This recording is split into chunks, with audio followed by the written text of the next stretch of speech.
Hi guys, it's me, ChazzaHD, and welcome to the Practice 2 watch-along for the 2019 Japanese Grand Prix. Hopefully you guys are doing well on what is, for me, a very early Friday morning. It's 5:30 AM UK time on Friday morning here in the UK. So, yeah, very early morning, but I cannot wait for Practice 2 because with the weather we're going to have later on in the weekend, this actually is going to be quite an important session for the teams, to understand the cars in terms of how they're operating around the track this weekend and to really see early on who has the pace this weekend. And as I'll get onto in a moment, the actual classification of Practice 2 might be very important later on in the weekend, but we'll get onto that in a moment. But sorry guys, hopefully you are all doing well. Just want to say that this is the first stream I'm doing with my new PC, so if there are some teething issues, then sorry about that. But again, it is the first stream with a new PC. Hopefully if there are any issues, I can fix that for the rest of the weekend. But hopefully you guys, no matter what time it is in whatever part of the world you're in, hopefully you guys are doing very well today.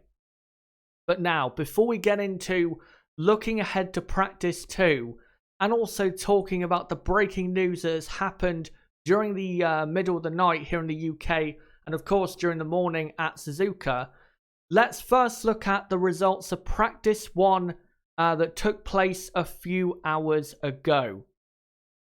So, P1 was Valtteri Bottas, P2 was Lewis Hamilton. Mercedes were very quick in Practice 1.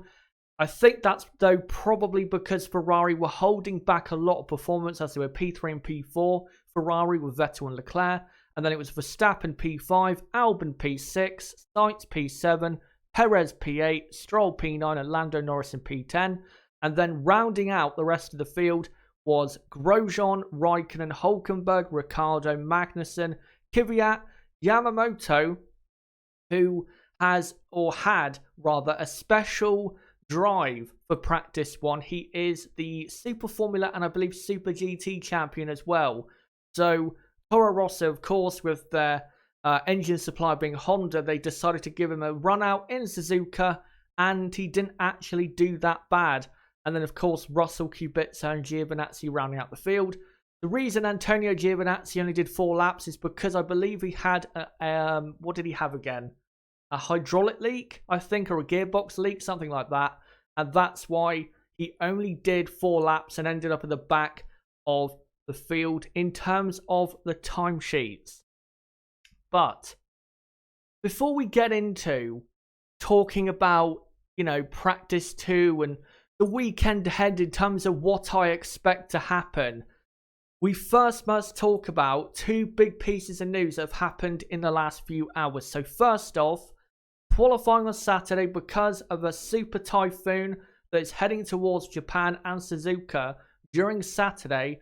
I'm not, by the way, going to try and pronounce the typhoon name, because I'm going to absolutely butcher it. But there is a super typhoon, I believe the worst typhoon in 25 years or something, is heading towards Suzuka. So Formula 1 have decided to cancel all track activities during Saturday. So that means no Practice 3 and no qualifying on Saturday. So qualifying instead will be held on Sunday morning local time at 10 AM, meaning that'll be 2 AM UK time on Sunday morning, or Sunday, I get, late Saturday night, whatever you want to, call it. But that is the big news coming from Suzuka. But I think we have to say, even if, we get to Saturday and it turns out that the predicted weather was not as bad as feared, considering there's a typhoon, a super typhoon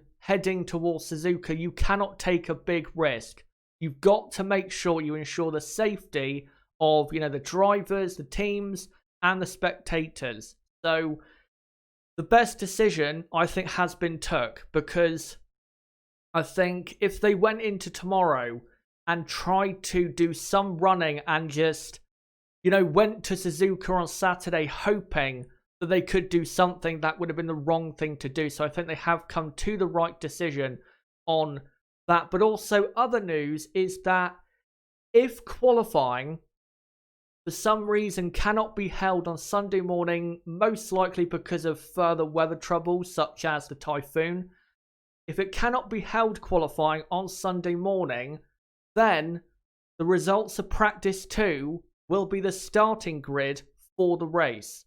So what you're about to watch in 25 minutes time, or 24 minutes time, sorry, might actually be qualifying for the 2019 Japanese Grand Prix, but it also might not be. So I guess we'll see once we get to Sunday morning local time as to whether we are going to get qualifying at Suzuka. But again, what we're about to see soon in practice 2 might actually be setting the grid for the race. So practice 2 today is very, very important. So definitely look out for what the teams are doing. And also, it is probably critical that you do watch this stream today or this video. Because, you know, one, it will be very important to see the pace of the cars and what the running order really is going into the rest of the weekend. But also, if this does count as qualifying, then again, it is a very, very important session. But now, let's get into previewing the teams and how I think the teams are going to do this weekend. Now, first off, for Mercedes, I think they will go a bit better here than they did in Russia for 2 reasons. One, because I think their car will be slightly more suited to Suzuka than it would be to a track like it was in Russia or Sochi. And also, they have some new updates on their car, such as a new side deflector or wings to the side pod. So, I think this team, in the dry conditions, will definitely be a bit closer to Ferrari, who I think, you know, Ferrari, I still think Ferrari do have the best car in dry conditions at a track like this. But I will say again, Mercedes are definitely closer, I think, to Ferrari and will be closer this weekend than people are expecting. But I think from their point of view, considering they can wrap up the constructors this weekend, I think they'll be hoping for rain, because if it does rain, considering the drivers they have and the car they have, then they're going to have a lot of fun this weekend. So hopefully for their point of view, they do get some rain. Next up is Ferrari. Ferrari, again, in the dry conditions, I think do have the best car for this type of track, because, you know, the aerodynamics on the cars at the moment are so good that most of the track is flat out. And of course, at high-speed tracks, Ferrari are very, very strong. Look at previous high-speed tracks in 2019, and Ferrari have been very, very good.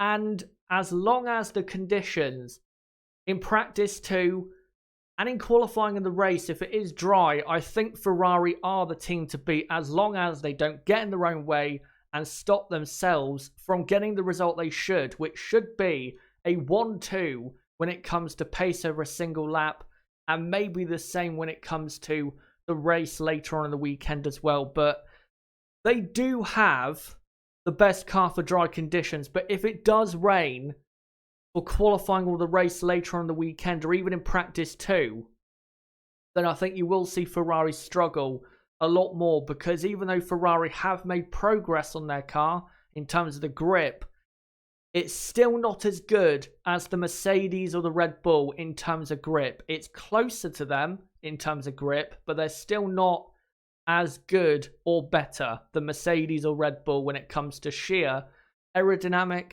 grip. Next up is Red Bull, and of course for them this is kind of a home race, because their big backers, engine, suppliers and backers Honda, this is their home race, and Red Bull, of course, are trying to forge a new great partnership in Formula 1 with Honda. So this is kind of a home race for Red Bull. And they'll be hoping they can do as well here as they've done in the previous 2 or 3 years where they've been on the podium.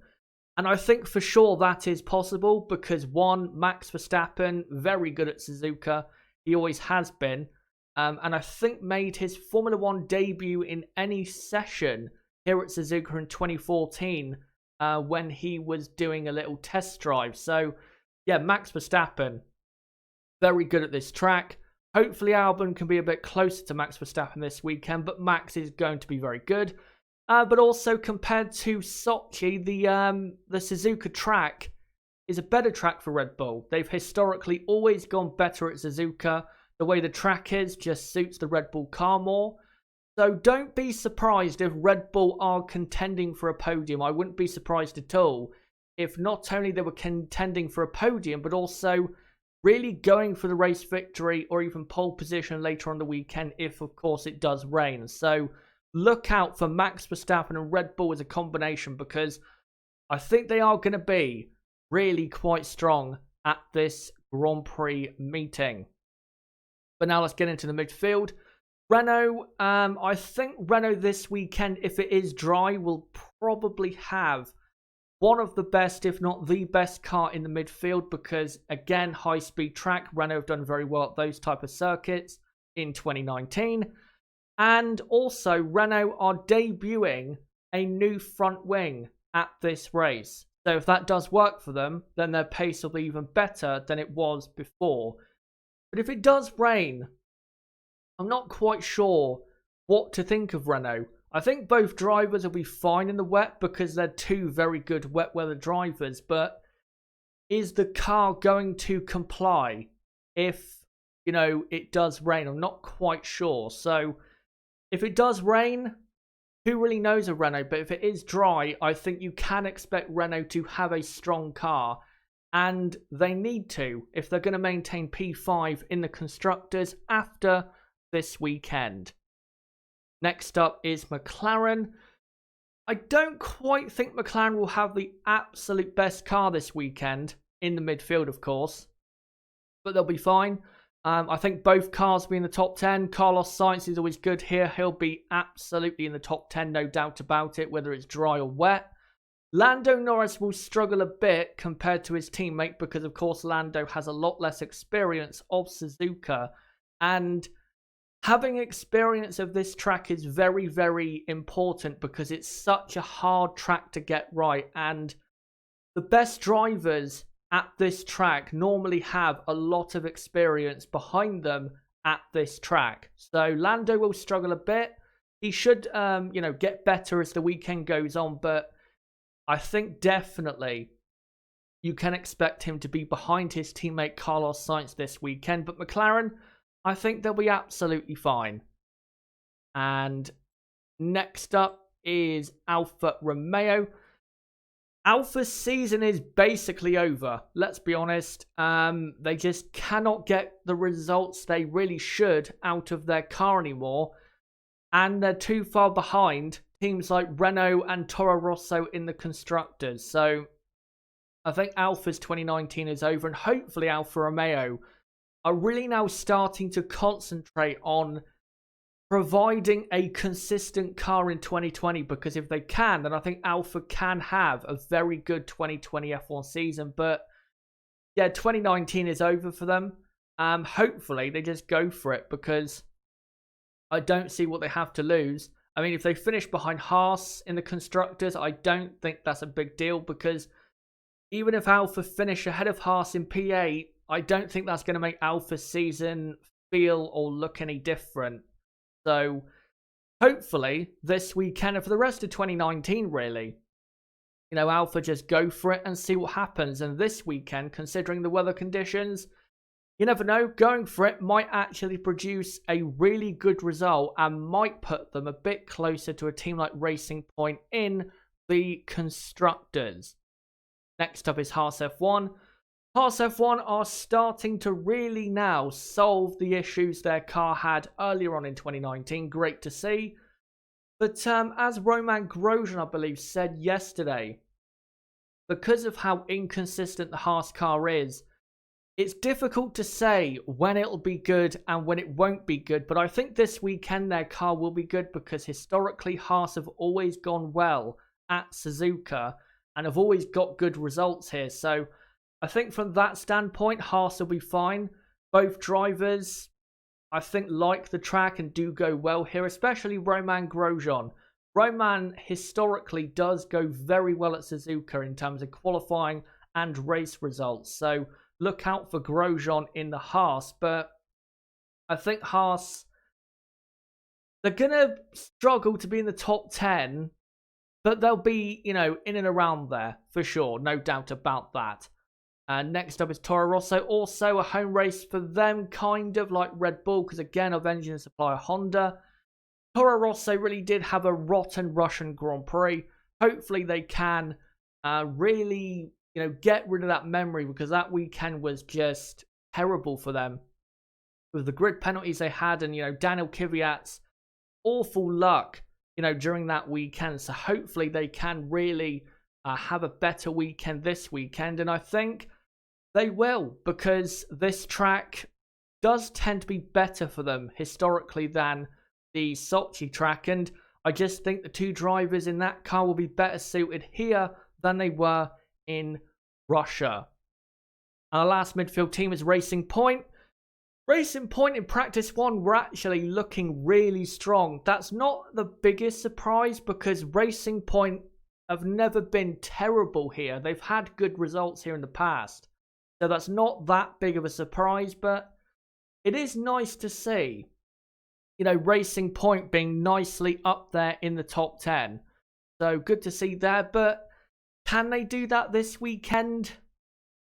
It really does depend on, the weather and stuff like that, because I think if we get a bit of a wacky weekend, I think one of the drivers could probably pull a surprise result, because Perez and Stroll, they're two drivers who do have that capability of getting a really great result out of a midfield car, and a real, say, surprise result out of a midfield car.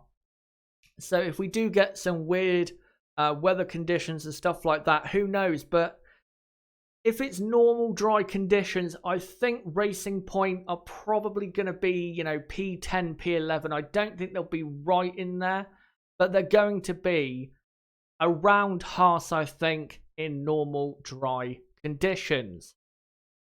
And of course, last of all is Williams. They are going to be at the back, of course.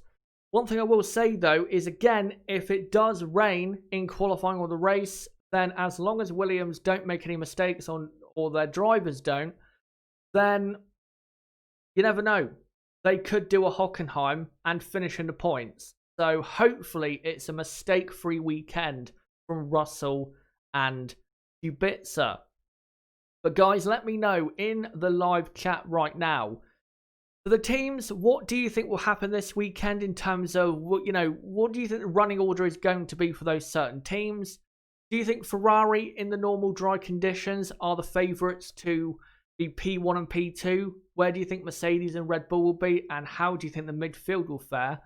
And also let me know what you think about the breaking news that came out a few hours ago that qualifying will be taking place on Sunday morning, 10 a.m. local time, because of the Super Typhoon that is heading towards Suzuka on Saturday. So that means, of course, qualifying is moved from Saturday afternoon to Sunday morning local time at 10 a.m. Let me know what you think about that, and I'll make sure to read out your comments in just a moment. Just want to say, though, don't forget to subscribe for more content like this, as this weekend, even though we have a delay with qualifying and when it's taking place, we will have you covered, no doubt about it. I will have you covered when it comes to qualifying and the race.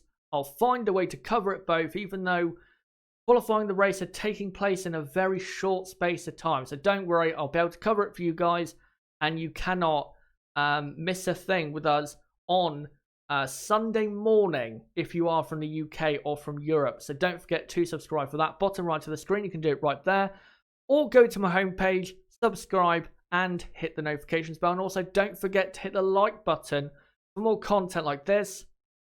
And also it does really help out the channel if you do that. But guys, before I come to you guys in live chat, I'm going to quickly have a bit of a drink of my water, and then I will answer you guys in the chat with about 10 minutes to go to practice 2. Again, a practice 2 that might actually decide the grid for the race on Sunday.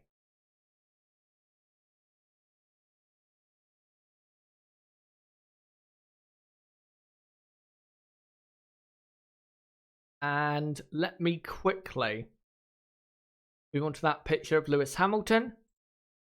And let's see what you guys have to say in the live chat. Great to see some of you here already.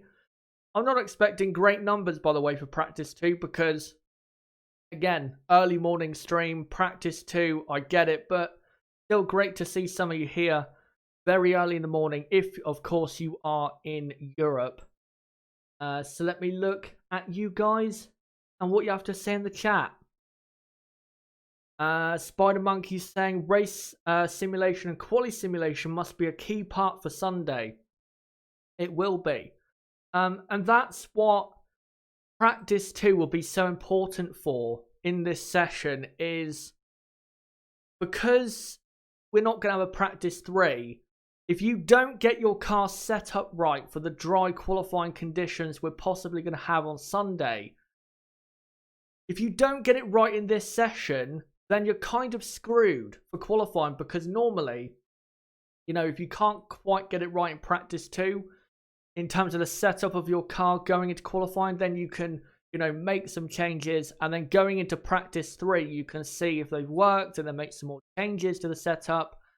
That won't happen for the drivers, so that will be something to look out for, and it will be very, very important, you know, for the drivers to get the setup right, because again, the next Formula 1 session after practice 2 is qualifying, and that qualifying session takes place only 4 hours before the race starts. So if you don't get the setup right in the 90-minute session of practice 2, then you're in a very bad position for the race. But also, as Spider Monkey was saying there in the chat, race simulations also very, very important, because again, if you don't quite get the setup, or if you don't quite have the pace or good enough tyre wear coming away from this session, there's nothing you can do, because by the time you get to another point in time this weekend where you can even test the car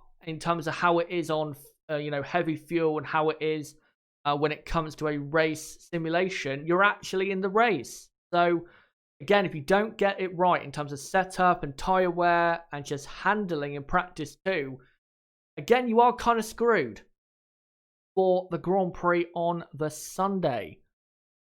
Let me move on to that picture of a Ferrari nose cone. And let's see what you guys are saying. Super Kev 99 saying, have the Mercs been sandbagging F1 just to give hope to other teams, spread wins and make everyone happy to keep regulations as it is? Wild theory, he says. It is a wild theory, and I don't think it is the right one in terms of it being correct. I don't, you know, think that is the case. I understand why you think that, because of course, you know, Mercedes and Ferrari, they want the regulations to stay the same because they have overall the best cars. So why would they want the regulations to be different in, 18 months time? So I completely get why they think that, but I don't think, you know, they're going to be gifting other teams victories to try and keep the regulations the same. But one thing I will say is that actually 2 things. One to do with 2021 and another thing to do with Mercedes. With Mercedes, if you actually look at their season, it's been a tale of 2 halves for them.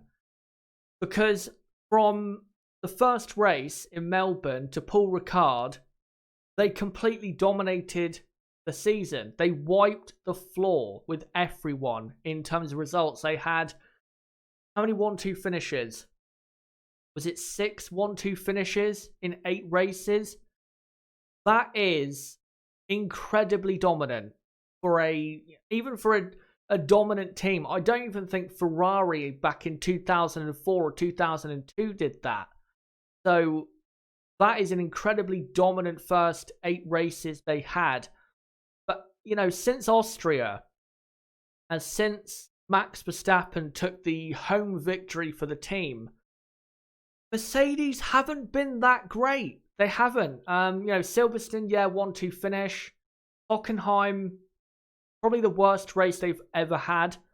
Hungary, they only just about won.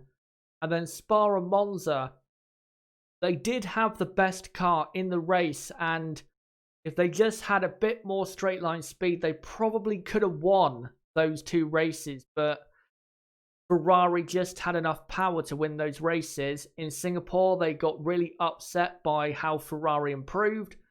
And even though in Russia they won and got a 1-2 finish, they did not have the best car. Nowhere at all did they have the best car in Russia. So if you look at them since Austria, they haven't really been that good.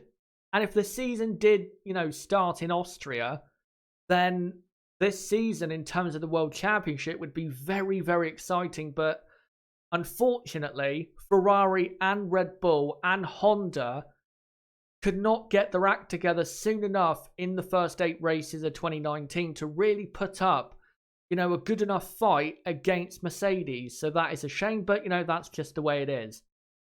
We'll go on to this picture of a super fan at Suzuka. We get them all the time at this race, dressed up as Ayrton Senna in a old McLaren uniform. Another reason I love Suzuka is because it's basically Formula One's version of Comic-Con in terms of the way people dress up as certain drivers and, have certain things they wear. It's great to see, the commitment from the fans, and the Japanese fans, they really do love Formula One. And I love to see, us coming to a Grand Prix and the fans absolutely love it instead of coming to a race and the fans don't really care that much. And we've had that, in previous seasons. So good to see that we are coming to a Grand Prix where the crowd actually does care a lot. But I'll read out a final comment if I can. Andrew Drury, great to see you. He asks, will Yamamoto get the Toro Rosso seat? I was thinking that when I was watching practice 1, but the reason I don't think he will is because I don't think Toro Rosso are going to put anyone different into that team other than Gasly, Albon, or Kvyat for 2020. And also, he is Yamamoto, 31 years old. Even though Jenson Button has called Yamamoto the best, I think, Japanese racing driver he's ever seen is what he said, which is a very, big compliment. I don't think he will get a seat because simply he's too old, and Toro Rosso is for, new young talent, and I just don't see why they would put him in that car when they do have some, new young talents around and out there. So I don't think he will get a Toro Rosso seat. And let me just quickly read one final comment. By the way, hello to Drew, who is tuning in from California and studying for tests. Hopefully you'll do well in that. And yeah, great to see you. Just read out one final comment. Samrat Sahar asks, have Mercedes clawed back some performance over Ferrari with their new upgrade? 1 second gap even in practice is a lot. Well, we can't really tell, because I think Ferrari in practice 1 were holding back a lot of power with their power unit. But also, I don't think this weekend we're going to see if it's worked or not. Because if we do get wet weather, which we probably will, then we're not going to get good enough representative running to see if that new upgrade has worked. I hope we can get enough dry running to really see, if it has worked. But I just don't think we will. I think in Mexico, the next race in 2 weeks' time, we'll see if it really has, increased the speed of the Mercedes. But I don't think this weekend we'll quite see that, because again, the weather will cause that not really to happen. But I think now it's time to get everything ready for practice 2. So let me just get this text ready. remaining in FP2, you can see there.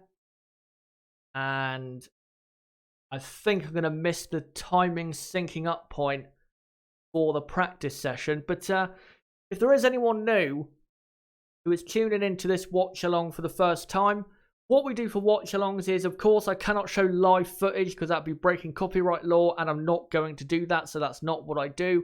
What I'll show is a slideshow of pictures in a moment for the practice session. I'll have a running order running along the bottom of the screen to show the live order of the session, and I'll make sure to update it as many times as I can as the session goes on, as a Ferrari comes out on track as the session is underway. And also, I will provide a running commentary for the session, basically a radio commentary for the session.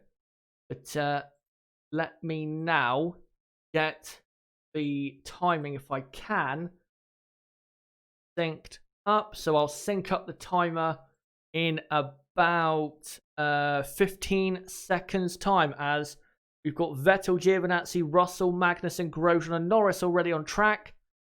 Again, because we might have wet weather, you've got to get some laps in case it does rain. And I'll sync up the timer right now. There you go. Hour and 29 minutes to go.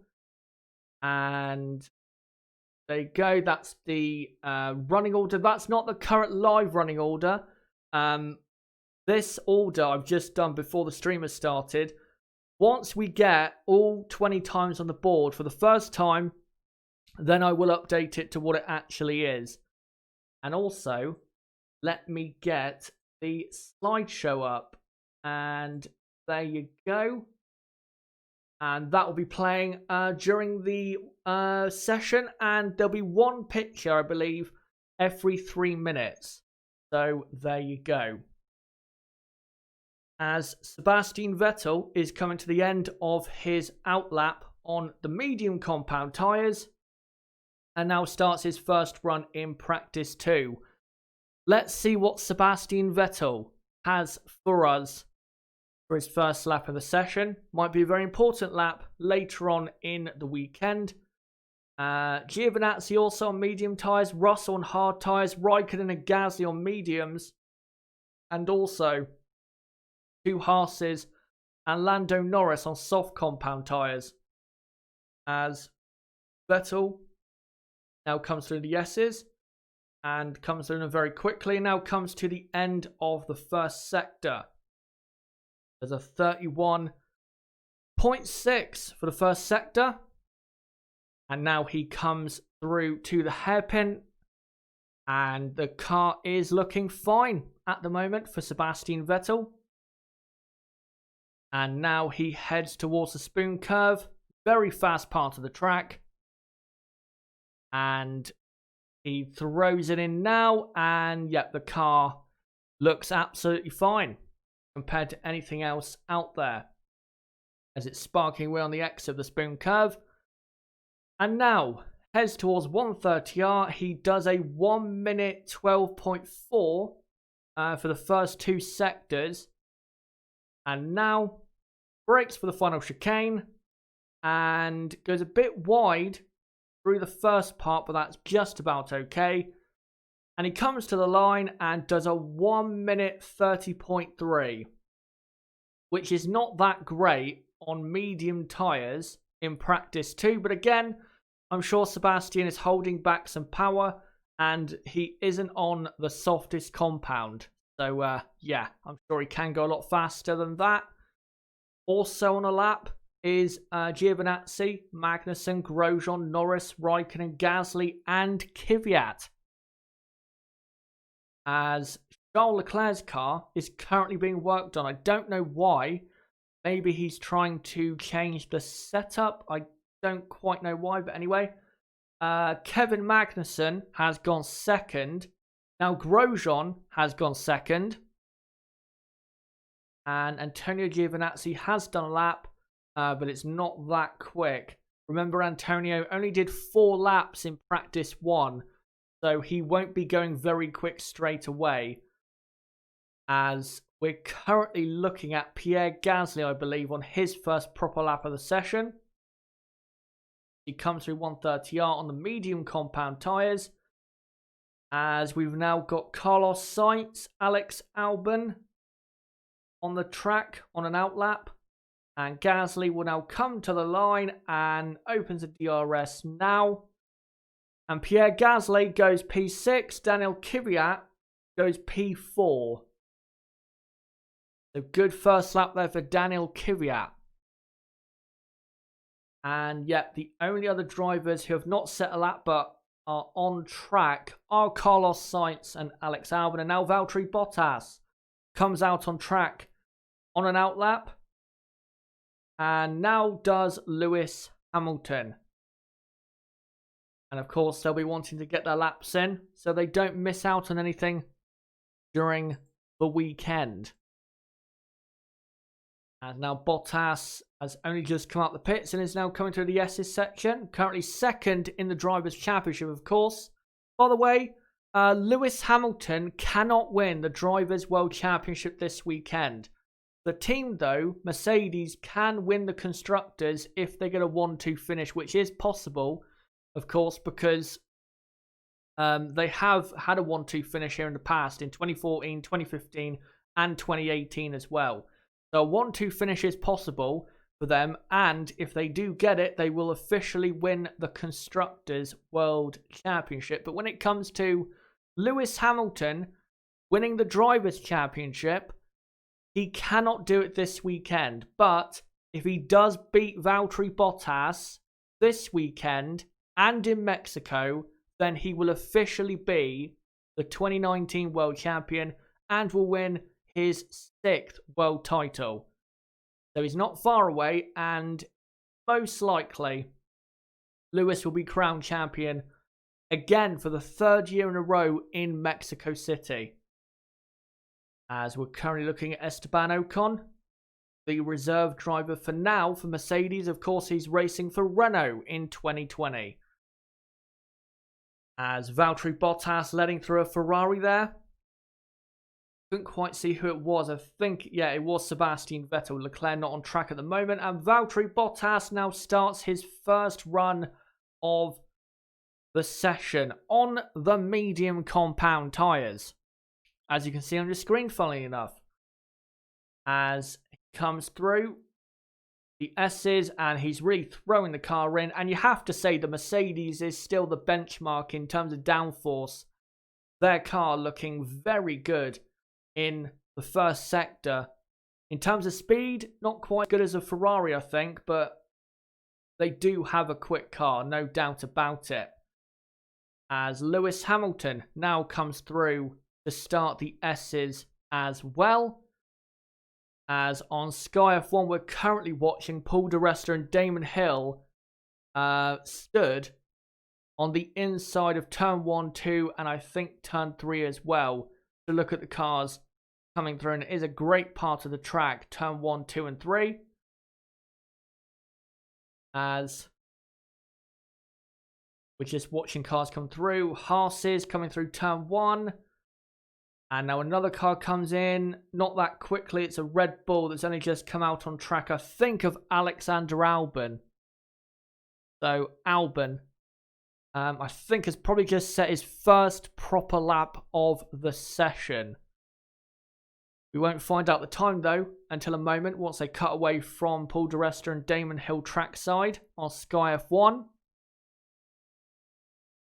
And yeah, we're just currently watching turn 1. I've just noticed, though, I need to do one small thing with the running order. Quickly hit the space there. Space out the drivers. Hopefully that has worked. Yes, it has. And yep, still watching on Sky F1. Turn 1 and 2. Hopefully they cut away from this in a moment, because it's not that interesting at the moment, because the cars coming through are not going that quick as well. Saying that, Sebastian Vettel now comes through very quickly, but again, they're not coming through that quickly. And I think they're now going to cut back to the actual FOM broadcast Hopefully they win a moment, and yet they do now. So we're seeing now, who's this? I think Carlos Sainz at the final chicane, getting a bit of oversteer on exit to start his lap. Was it Carlos Sainz? Yes, it was. And yet, oversteer on exit of the final chicane when starting his first flying lap, I believe. And that's not the best way you want to start your first flying lap, or a flying lap in general, around this track. As now we have, who's this? Albon now coming through turn 1 and into turn 2 and turn 3. Let's now see what Albon can do. He's on the medium compound tyre, so I'm not expecting that much, to be honest, from Alexander Albon. As now Albon comes to the end of the first sector. How is his first sector compared to Valtteri Bottas? It's a quarter of a second down. That's not too bad, to be fair. As he now exits the Degner corners and comes into the hairpin. And Albon taking a bit of a wider turn in to the corner. But as I looked at in my preview, by the way, if you haven't seen my preview for this race, make sure to do so in the description. There's a link in there for the preview. I did a track guide of Suzuka, and as I said in there, at the hairpin, there's not just one line you can take into the corner. You can either hug the curb on the inside very tight and, really get the nose in, or take a wider turn in to get a better exit.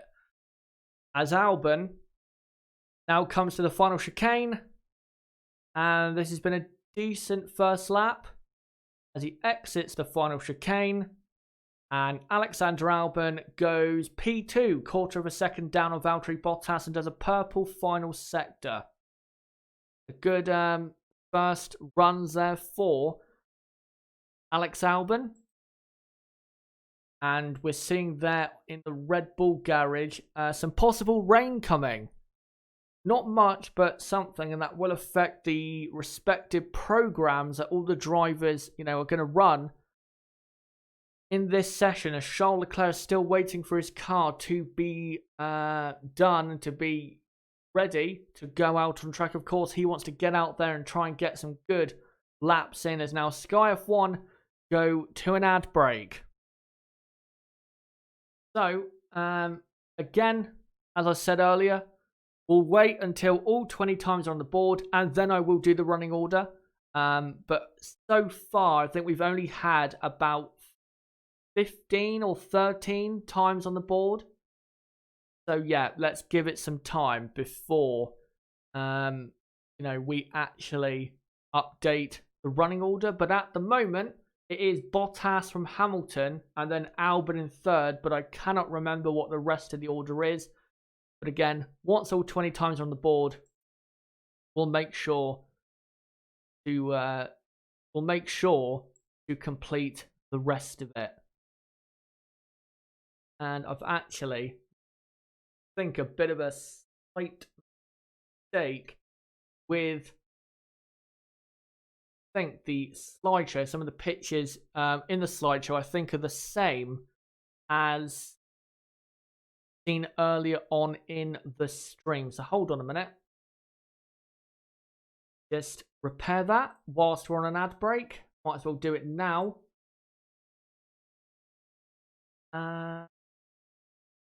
Just restart it because it's for some reason included pictures from earlier on in the stream for some reason. But I'll do that now.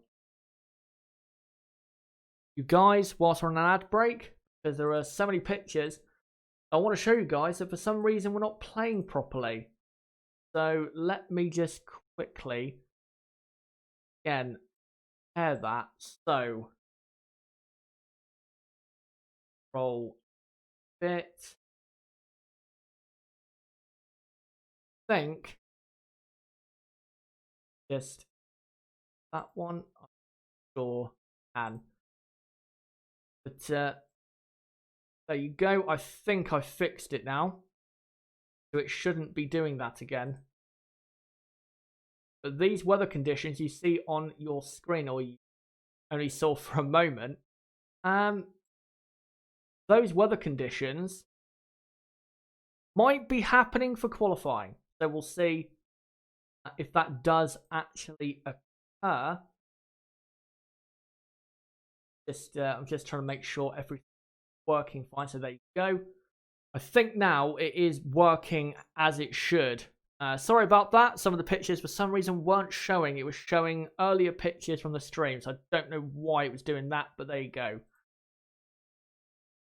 But anyway, we wait from Sky F1 to come back from the ad break.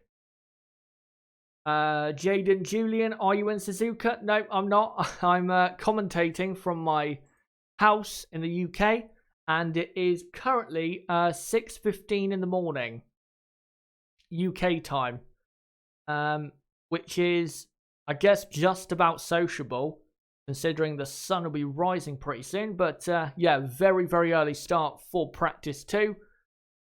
As we now come back from the ad break on Sky F1, and now we're now looking at Nico Hülkenberg in the Renault. So once Hülkenberg, Kubica, Leclerc and Verstappen set their first times of the session, then I will make sure to do the running order. As Hülkenberg is currently on the soft compound tyres and is on his first run of the session. And he's now coming through Spoon.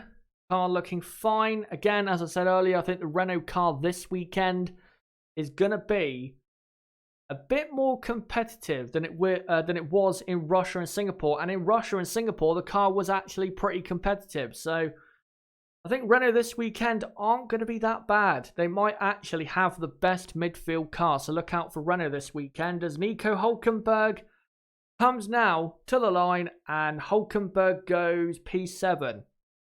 About a second off Valtteri Bottas in the Mercedes. Of course, so Valtteri set his time on medium compound tyres. But it does show you, though, the difference in lap time between Mercedes and Renault at the moment in Formula 1. I know they're not pushing as hard as they really can, but it does show you the amount of lap time that Renault have to make up in Formula 1 if they want to get to a level like they were in, say, 2005 or 2006, or even in the early 1980s, where they were, you know, getting pole positions and winning races. They are a long, long way away from it. Hopefully, they do get there in the next 2 or 3 years, because if they don't, then I'm not quite sure Renault will be in Formula 1, say post 2022, because Renault do have quite a storied history of pulling out of the sport when they are no longer competitive. And now we're just waiting for Charles Leclerc and Max Verstappen to set their lap times, and then I will do the running order for practice 2. And Max Verstappen is now, I believe, or no, that's Alexander Albon. I thought it was Max Verstappen. It's not. It's Albon.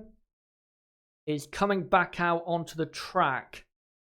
Is he? Or is he coming back into his pits? He is coming back into his pits on the compound. But Charles Leclerc looks as though he will be coming out on track soon in the Ferrari. As Albon currently P3, not looking that bad. Jaden Julian, I think Alexander Albon will get a podium this weekend. Well, again, if there is a bit of chaos and crashes and stuff like that, then you never know. It could happen. He also says, I think your thingy is broken because the ad break was over 3 minutes ago. Well, I can tell you, I am absolutely for sure up to date. The new PC I have means I am as up to date as I possibly can. The only delay there is the usual live stream delay you get on this website. And my Skybox is now completely up to date. I don't have the whole, 45-second delay I used to have on the Apple TV box. So trust me, I'm up to date. There's no problem, thankfully, with that anymore. As Russell in the Williams is touring a bit slowly through Spoon and on the run to 130R for some reason. maybe he does have a problem as Charles Leclerc now comes out the pits on the medium compound tyres, and we'll see in a couple minutes time what Charles Leclerc can do for the first run, or his first run of practice 2. As also Sebastian Vettel comes out on track as well. Not many cars on track at the moment. Only Vettel, Norris, Perez, Stroll, Kubica and Leclerc on track at the moment. Still, well, saying that, I was about to say Max Verstappen still not on track, but he's about to come out on track on the soft compound tyres. So let's see what Max Verstappen can do for a first run in practice on the softest compound that you can run, of course, in Formula 1, as he now exits the pit lane. Drew, no one doing long runs. Well, not at the moment. Normally in practice 2, of course, the first 45 minutes of the 90 minutes, you'll do your qualifying simulation, and then in the final 45 minutes, then you'll start to, put fuel in and really see where your car is when it comes to pace over a stint. So we've got another, 25 minutes, I think, until we're going to get some race runs. But also, you have to remember that if qualifying, and this has been confirmed by the FIA, that if qualifying does not go ahead on Sunday morning, that practice 2 will actually count towards the starting grid for the race. So we might not get as many race simulations today as we normally would, as Sebastian Vettel now really going for it on the soft compound tyres, and that Ferrari now really looking good as he now starts a first proper run of the session on the soft compound. End of the first sector, he is half a second up. That is more like it from Ferrari. That's exactly what we are expecting as he now comes into the hairpin and takes a bit of a wider entry to try and get the best exit, and now he takes the run to the spoon curve. Again, fast corners, exactly what the Ferrari car really does like. Throws it in, car looking fine. And now on the exit of spoon, this is where the Ferrari is at its absolute best, because it can just explode and show its extreme power, as he's 0.8 of a second up on Valtteri Bottas after the first 2 sectors. Vettel, though, is on soft tyres. Bottas' lap was on medium tyres. As Sebastian Vettel now comes to the line and does a 1:28.3 and goes P1. Very, very quick lap, but I'm sure Valtteri Bottas and Lewis Hamilton and Alex Albon can go a lot quicker as well, as Charles Leclerc and Max Verstappen are currently on a lap. So once they complete their laps, as Charles Leclerc goes P3 on the medium compound. So a good first run for Charles Leclerc. And once Max Verstappen completes this first run, I'll update the running order to what it is, as Verstappen now exits the spoon and now is on his way to the 130R corner. Very fast so far on this lap. He's only 2/100ths down on Vettel as he now comes into the final chicane. Red Bull looks great through that final chicane. And now opens the DRS, comes to the line, and Max Verstappen goes P2, but is only just over 0.5 tenth down. So Max Verstappen, as I said earlier on, looking good in the Red Bull. He is a dark horse to win, I think, this Grand Prix this weekend. And definitely cannot count him out. But the running order at the moment is Sebastian Vettel in P1. In P2, it is Max Verstappen in the Red Bull. And then P3, I believe, is Valtteri Bottas. They're not showing the order at the moment, but they will in a moment. And I think then it's Leclerc 4th, Hamilton 5th, and Albon in 6th. the top 6. And yeah, that is the case. So that's your top 6. And then P7 is Ricciardo. And then P8 is Carlos Sainz. But yeah, Ricciardo showing. And also Hülkenberg. Speed I think the Renault does have around a track like this. But yeah, Carlos Sainz is P8. Hülkenberg is currently in P9. As Charles Leclerc starts another run on the medium compound tyres. We'll see what he does with this lap in a moment. Yeah, Hülkenberg is P9. And then P10 is Lando Norris. So in the midfield at the moment. Renault and McLaren really looking good at the front of the midfield pack.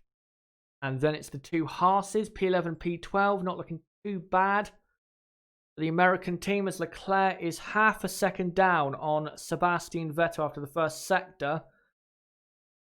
That's not too bad though, because again, Leclerc is on one step harder tyres, so that's not that bad of a sector.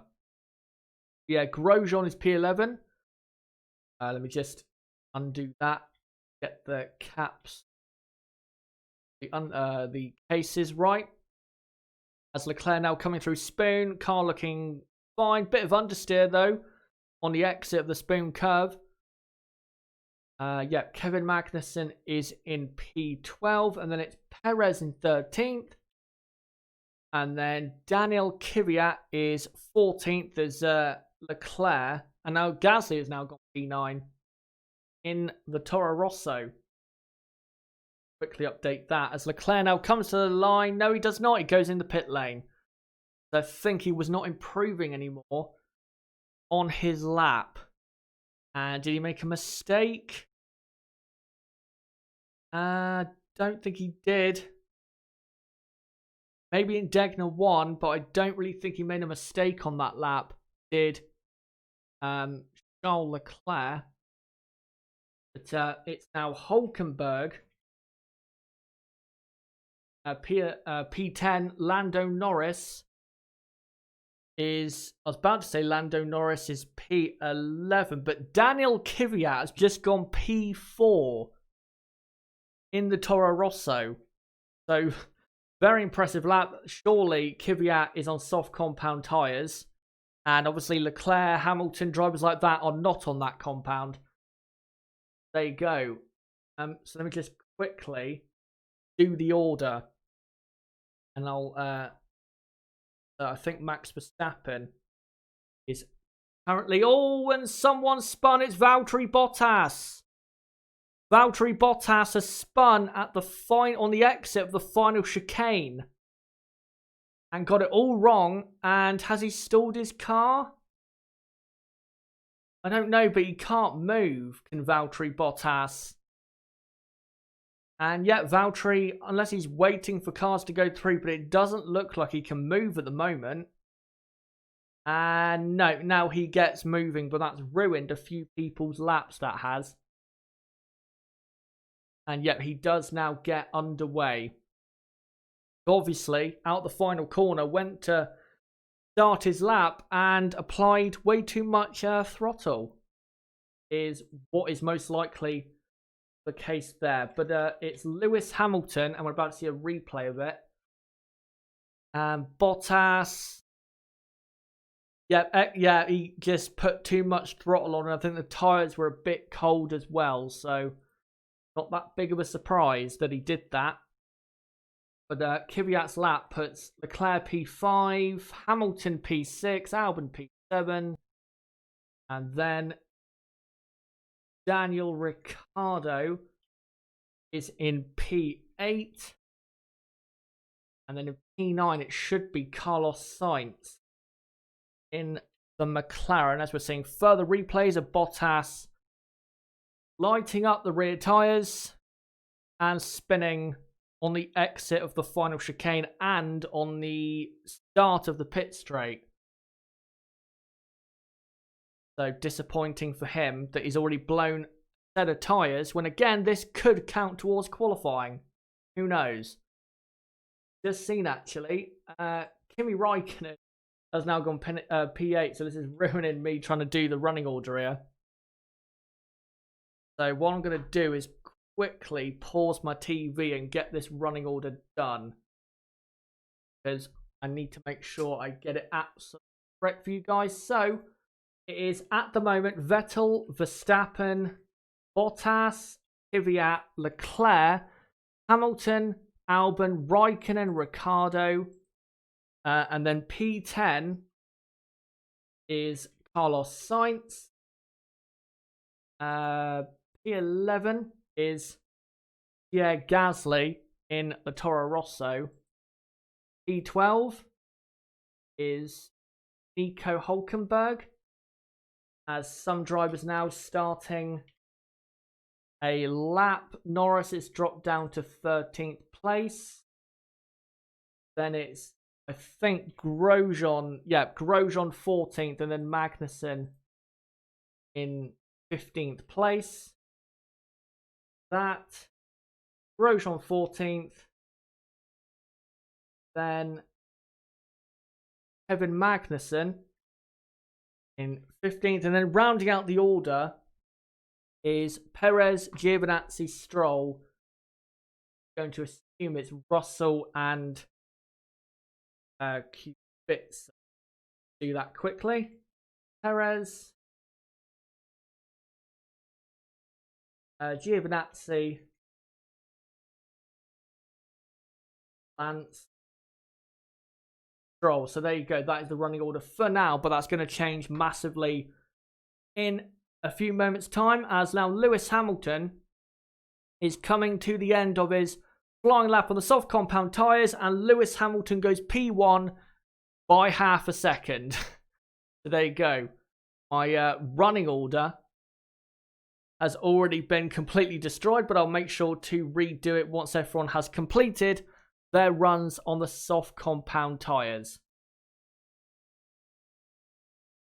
And who have we got on track at the moment? Charles Leclerc is on an out lap, as Sebastian Vettel comes back into the pit lane after his soft tyre run. And Alex Albon also has gone up to P4 for now. But once everyone has set their proper soft tyre run, then I'll make sure to redo the running order to what it actually is. As Charles Leclerc is about to start his proper first qualifying simulation run on the soft compound tyres. Let's see what Charles Leclerc can do. But I don't think we're going to see that, unfortunately, because on Sky F1, it's time to cut to two old men watching cars at the Dunlop curve at Suzuka. As great as this curve is, I'd like to see Charles Leclerc's lap. But we're not going to see it, I don't think, on the TV. As Leclerc throwing it into the S's. Really, that Ferrari in the fast corners looks so hooked up.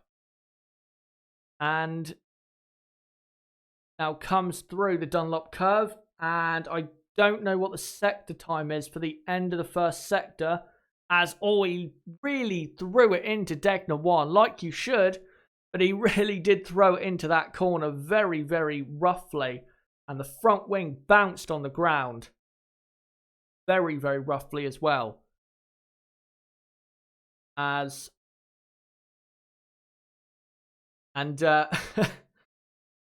Monkey 1 2 3 4 5 and loads of other numbers say, yeah, F these old C words, wasting screen time. Yeah, it is annoying. I've said this before, that I understand why they do it, and they started doing this a few years ago. I think it was 2016 or 17 when they first started doing it with Martin Brundle. It was a great thing, but they've overdone it. And because in Formula 1, we get the same tracks mostly every season, you're just doing the same thing over and over again. You're not bringing anything new. So it is a bit of a shame. As Charles Leclerc has gone P4, that's soft compound tyre. Bottas has gone P2, so Mercedes looking good. As Norris goes up to P9. And we'll wait to see what Sergio Perez does, because Perez is on an out lap. And Lando Norris went off, I think, on the exit of Degner 2. And yeah, he did. He didn't go properly off the track into the barriers, but did go all 4 wheels off the track. And you don't want to be doing that because that's a very difficult corner. And if you get out of shape there, it's very hard to save the car. Very, very hard. And now we're seeing Lando on a slowdown lap at the moment. But yeah, we'll wait for everyone to complete their soft tyre run and then I'll redo the order once again. Norris just very slowly touring through the hairpin.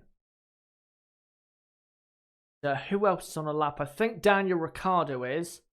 Now we're seeing Lance Stroll, who is also on a slowdown lap. We're not seeing any drivers on their actual flying lap, which is annoying. We're just seeing drivers on slowdown laps, which I'm not really sure we need to be seeing right now.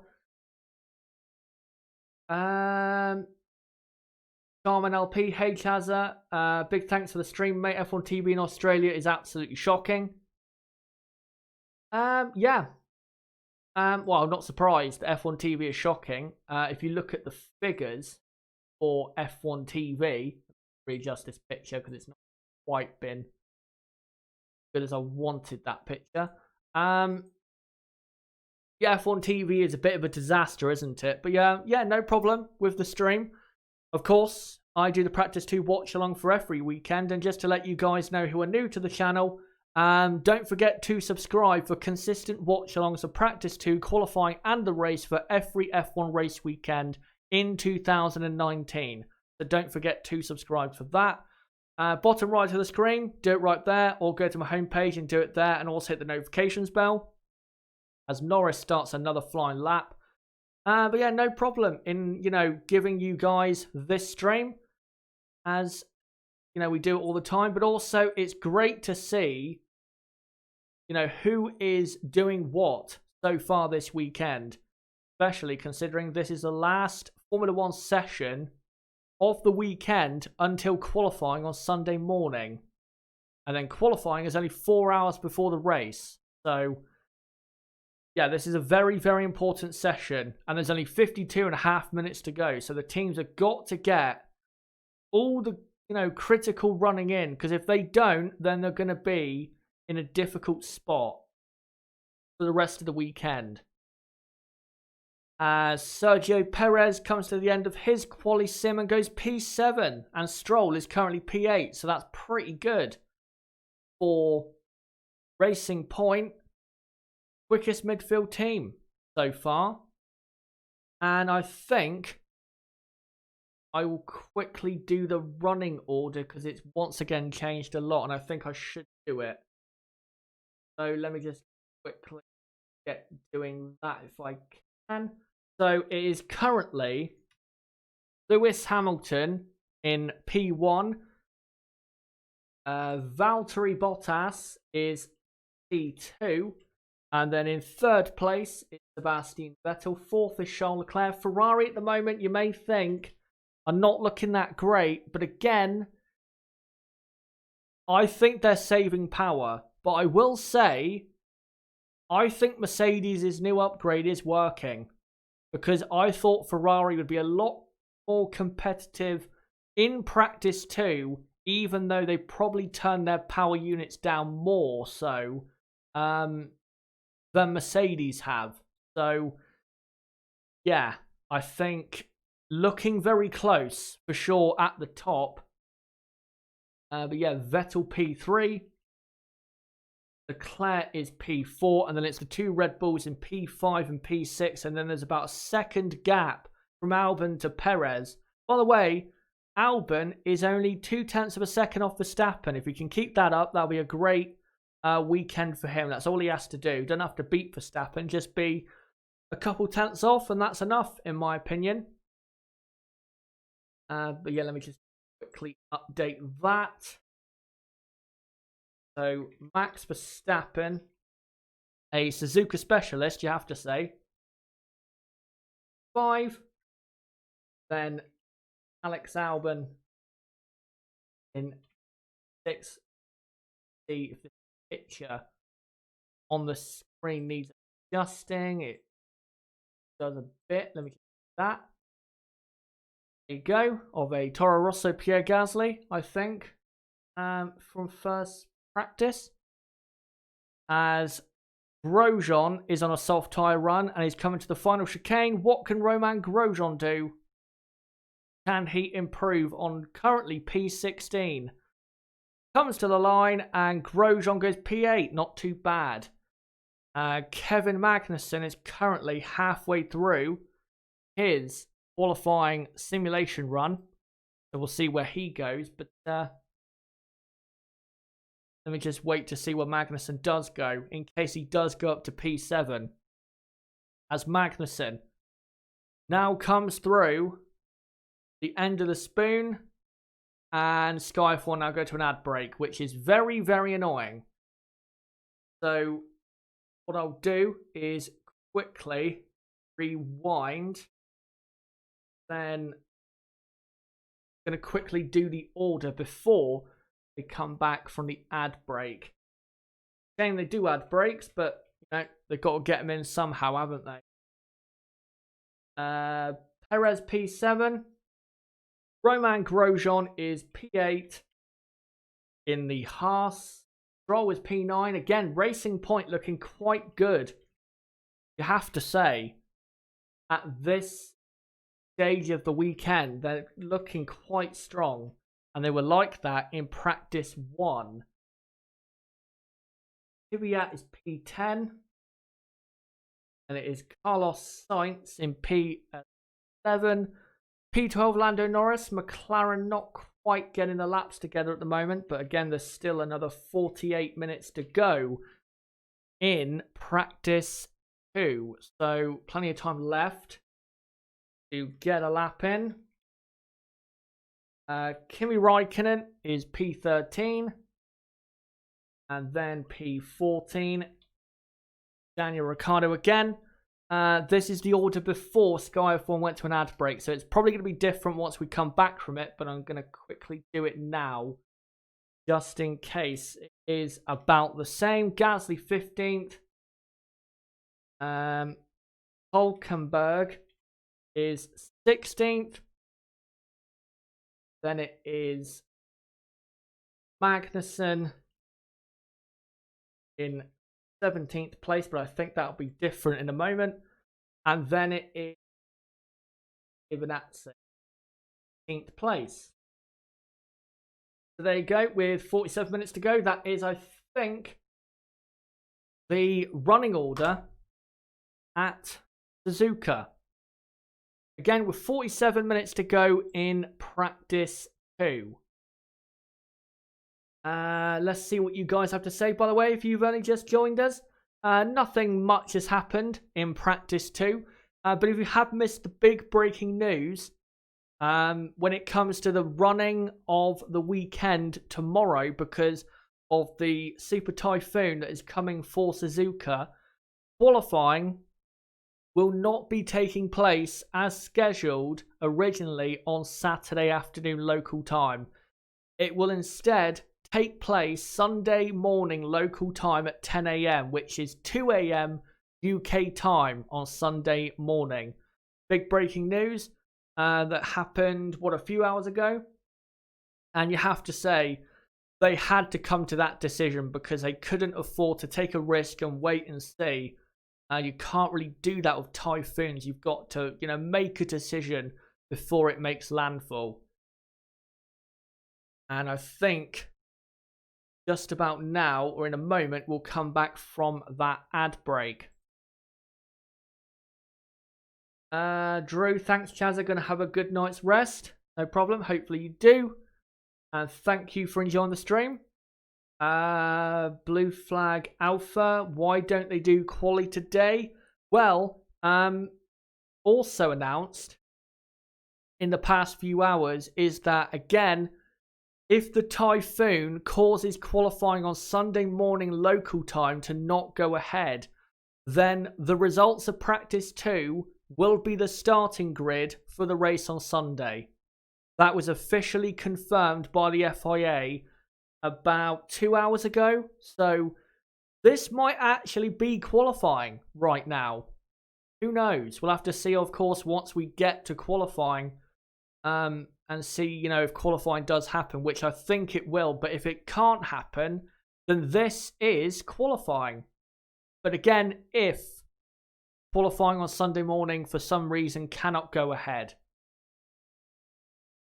And Lewis Hamilton on a better lap. He's currently P1, but he's on a better lap. Let's see what Lewis Hamilton can do. Lewis Hamilton comes to the line and does a 1:27.8, which I think was the same as his lap before, but it was slightly quicker. And here comes Valtteri Bottas on the soft compound tyres, and Valtteri Bottas goes P1 on a 1:27.7, and that is a 1/10 of a second quicker officially.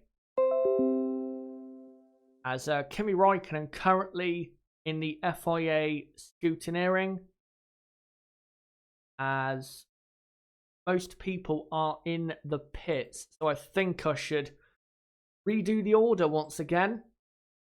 It's still a Mercedes 1-2 with 43 minutes to go, but it's now Valtteri Bottas in P1 ahead of Lewis Hamilton in P2. Looking good for the Silver Arrows so far. They have dominated the Japanese Grand Prix since the V6 hybrid era began. No reason why that can't continue at what could be a wet and wild weekend at Suzuka. Verstappen is now P3, Vettel is P4, Leclerc P5. Again, I do think Ferrari are holding back some performance, but not that much. Hopefully they can improve. And then it is Albon, Perez. Albon, Perez, Grosjean, Stroll, Kvyat, Sainz, and then Magnussen is in P12 in the Haas. And then it's the two Alphas in 13th and 14th position.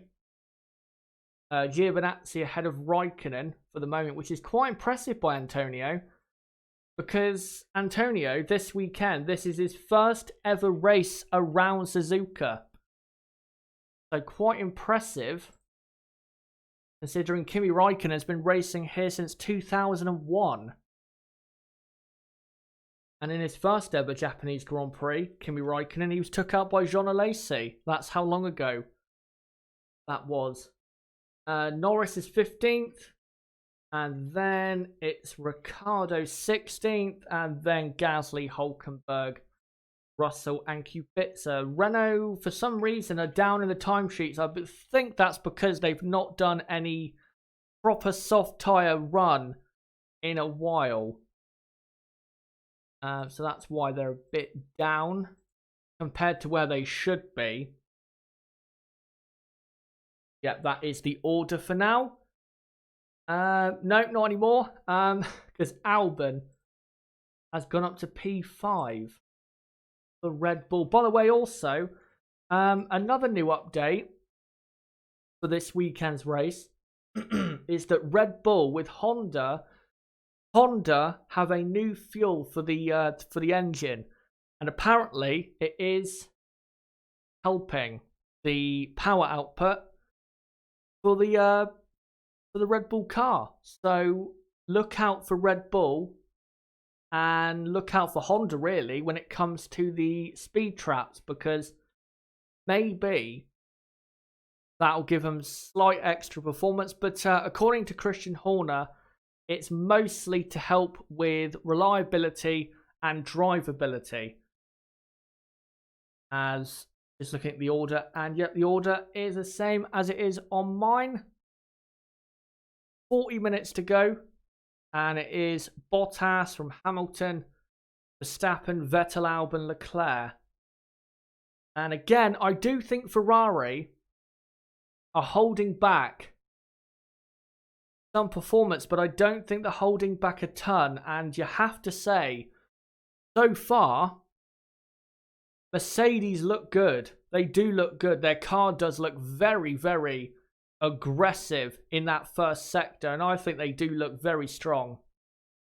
As Daniel Kvyat is now starting a run. I don't know if this is a quali run or a race run. I think it's a quali run. We'll have to see in a moment. Seki Hybrid, Chaza, how likely is it that Red Bull will be strong again in Mexico this year? I think Red Bull will probably win the Mexican Grand Prix for two reasons. One, because the power difference won't really be there because, of course, of the altitude and stuff like that.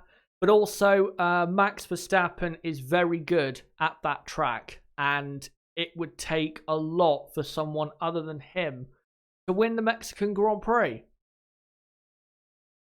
As Daniel Kvyat is on a lap. I don't know, again, if this is a quali run or a race run.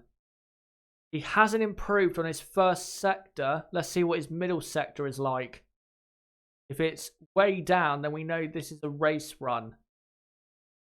As Kvyat comes to the end of the middle sector. And note, this is a quali run. He's only 1.3 down on Bottas. So where will Daniel Kvyat go? This should put him into P7 or P8. As Daniel Kvyat now rounds the final corner. And Daniel Kvyat goes, P7. So good run for Daniel. And Lando Norris, who is currently P15, is on a lap. And this lap for Lando should put him into P7. He now comes through the final chicane. And Lando Norris, goes P7. 1.5 seconds down on Valtteri Bottas. And now Carlos Sainz, who's currently P12, is on a lap. And Carlos is on a very good lap. He's only 3/4 of a second down on Bottas after 2 sectors. That's very good for McLaren. And he comes through the final chicane. There's Carlos Sainz. And comes to the line. And Carlos goes P7 on a 1:29.0. Very quick lap. That is 0.3 of a second quicker than Lando Norris. That's very good. We'll wait for Perez, Stroll and Giovinazzi to do a lap. And Leclerc also. And then we'll redo the order in just a moment. But I can feel my throat going. So let me just quickly have a drink. And then I'll come back to you guys in just a moment.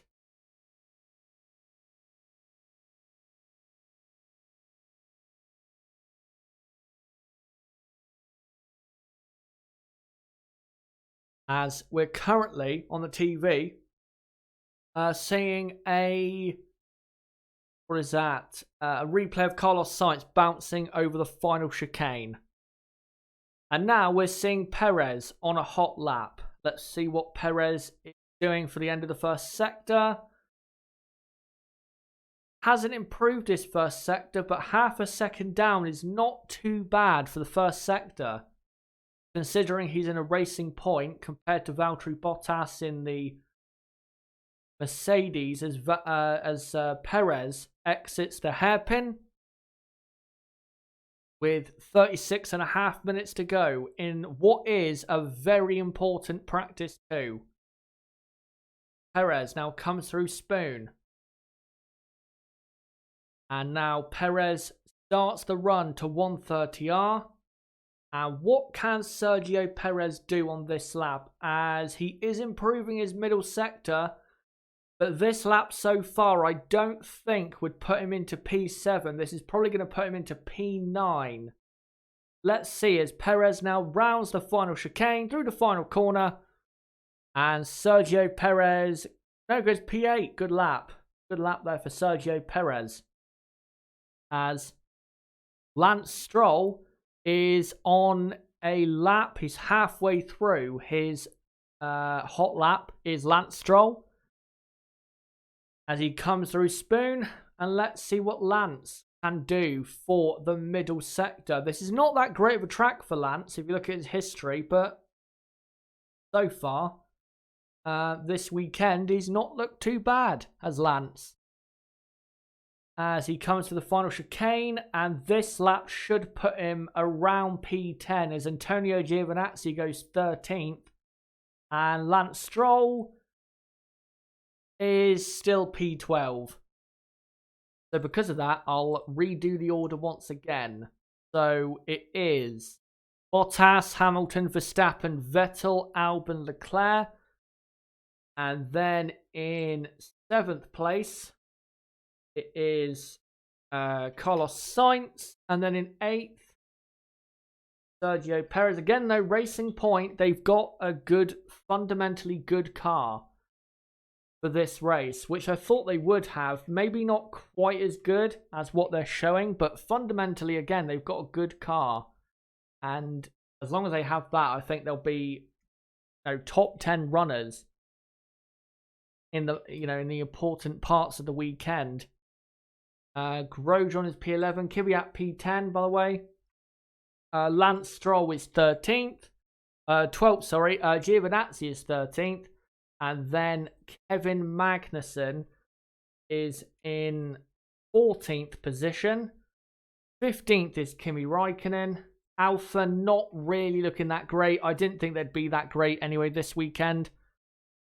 I think, though, if one of their drivers can really bang out some laps this weekend, I think Alpha can get into the top 10. But I don't think necessarily at the moment both drivers are at their best. So it's going to be difficult for them. And then it's Ricciardo 16th, Gasly, Hulkenberg, and then it's actually Kubica, a 10th of a second ahead of Russell. Surprising. Let me just update that. So Kubica in 19th position. And if you actually look at the time difference between the Williams and the Mercedes at the moment of Valtteri Bottas, it's not too bad for Williams. They are 3 seconds off, but they've been a lot worse in 2019. So that's not too bad for Williams. And they're only, say, a second away from the back end of the midfield, which is, very close to the front end of the midfield as well.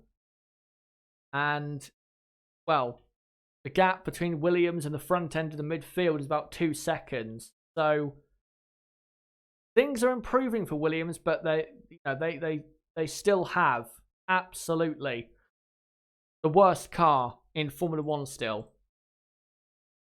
There you go, that's the running order. Currently with 32 and a half minutes to go in the session. Mostly an F1 fan, so you're getting up at 3 on Sunday. Well, I'm going to be streaming a lot on Sunday morning. And you know what? With 32 minutes to go in practice 2, I think this is going to be the time where they start doing their long runs, the race simulations. So as we normally do on practice 2 watch-alongs, in the live chat, guys, give me some talking points that you want me to talk about, and I'll, talk about it with you guys. So, go and put them in the chat, in the live chat right now, and I'll make sure to, talk about the ones that I find the most interesting. But I just want to let you guys know, I will, do some community posts and Discord posts and stuff like that to let you guys know what my schedule is going to be. But I'm going to say it verbally now so you guys know. So I will be live at 1 a.m. UK time on Sunday for the qualifying watch-along. And then what I'm going to do is probably as soon as qualifying finishes, because the race watch-along only starts 2 hours after the qualifying finishes, what I'll probably do as soon as qualifying finishes, I will end the stream, put the qualifying review out, say half an hour later, and then an hour and a half after the qualifying review has come out, I will be doing the race watch-along from 10 past 5 a.m. UK time until around 8 a.m. UK time, which will be, half an hour after the race is finished.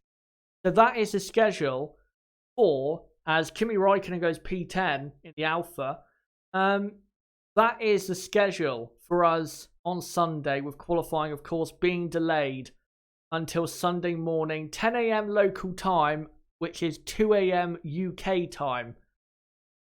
So just to let you guys know, that's what the schedule is. But if you missed that, then don't worry. I'll update you guys on Saturday night UK time as to for sure what the schedule is. But with Kimi Räikkönen going up to P10, let me just quickly update that actually and just quickly adjust this picture. Not just looking at the Ferris wheel. Go. Of course, the McLaren of Lando Norris. And let me just update the... So yeah, Kimi Räikkönen has gone up to P10.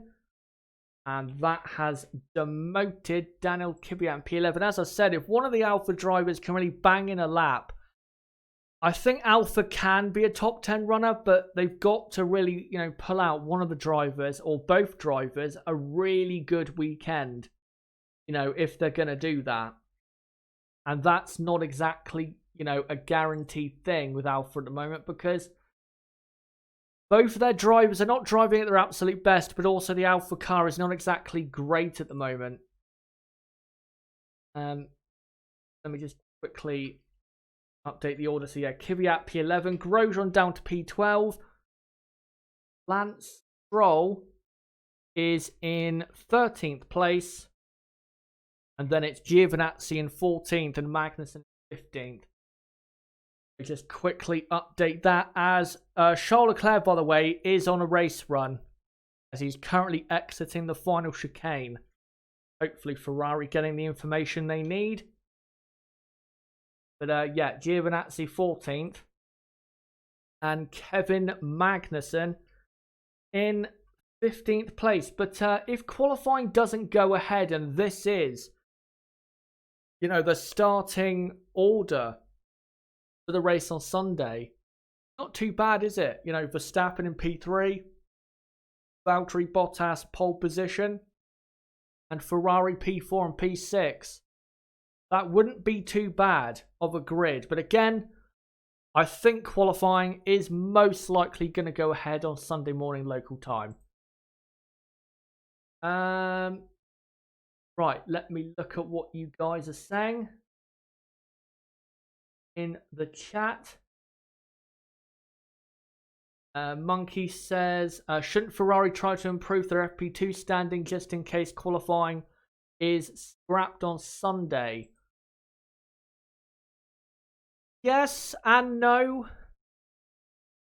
This is the thing. I think qualifying will go ahead, but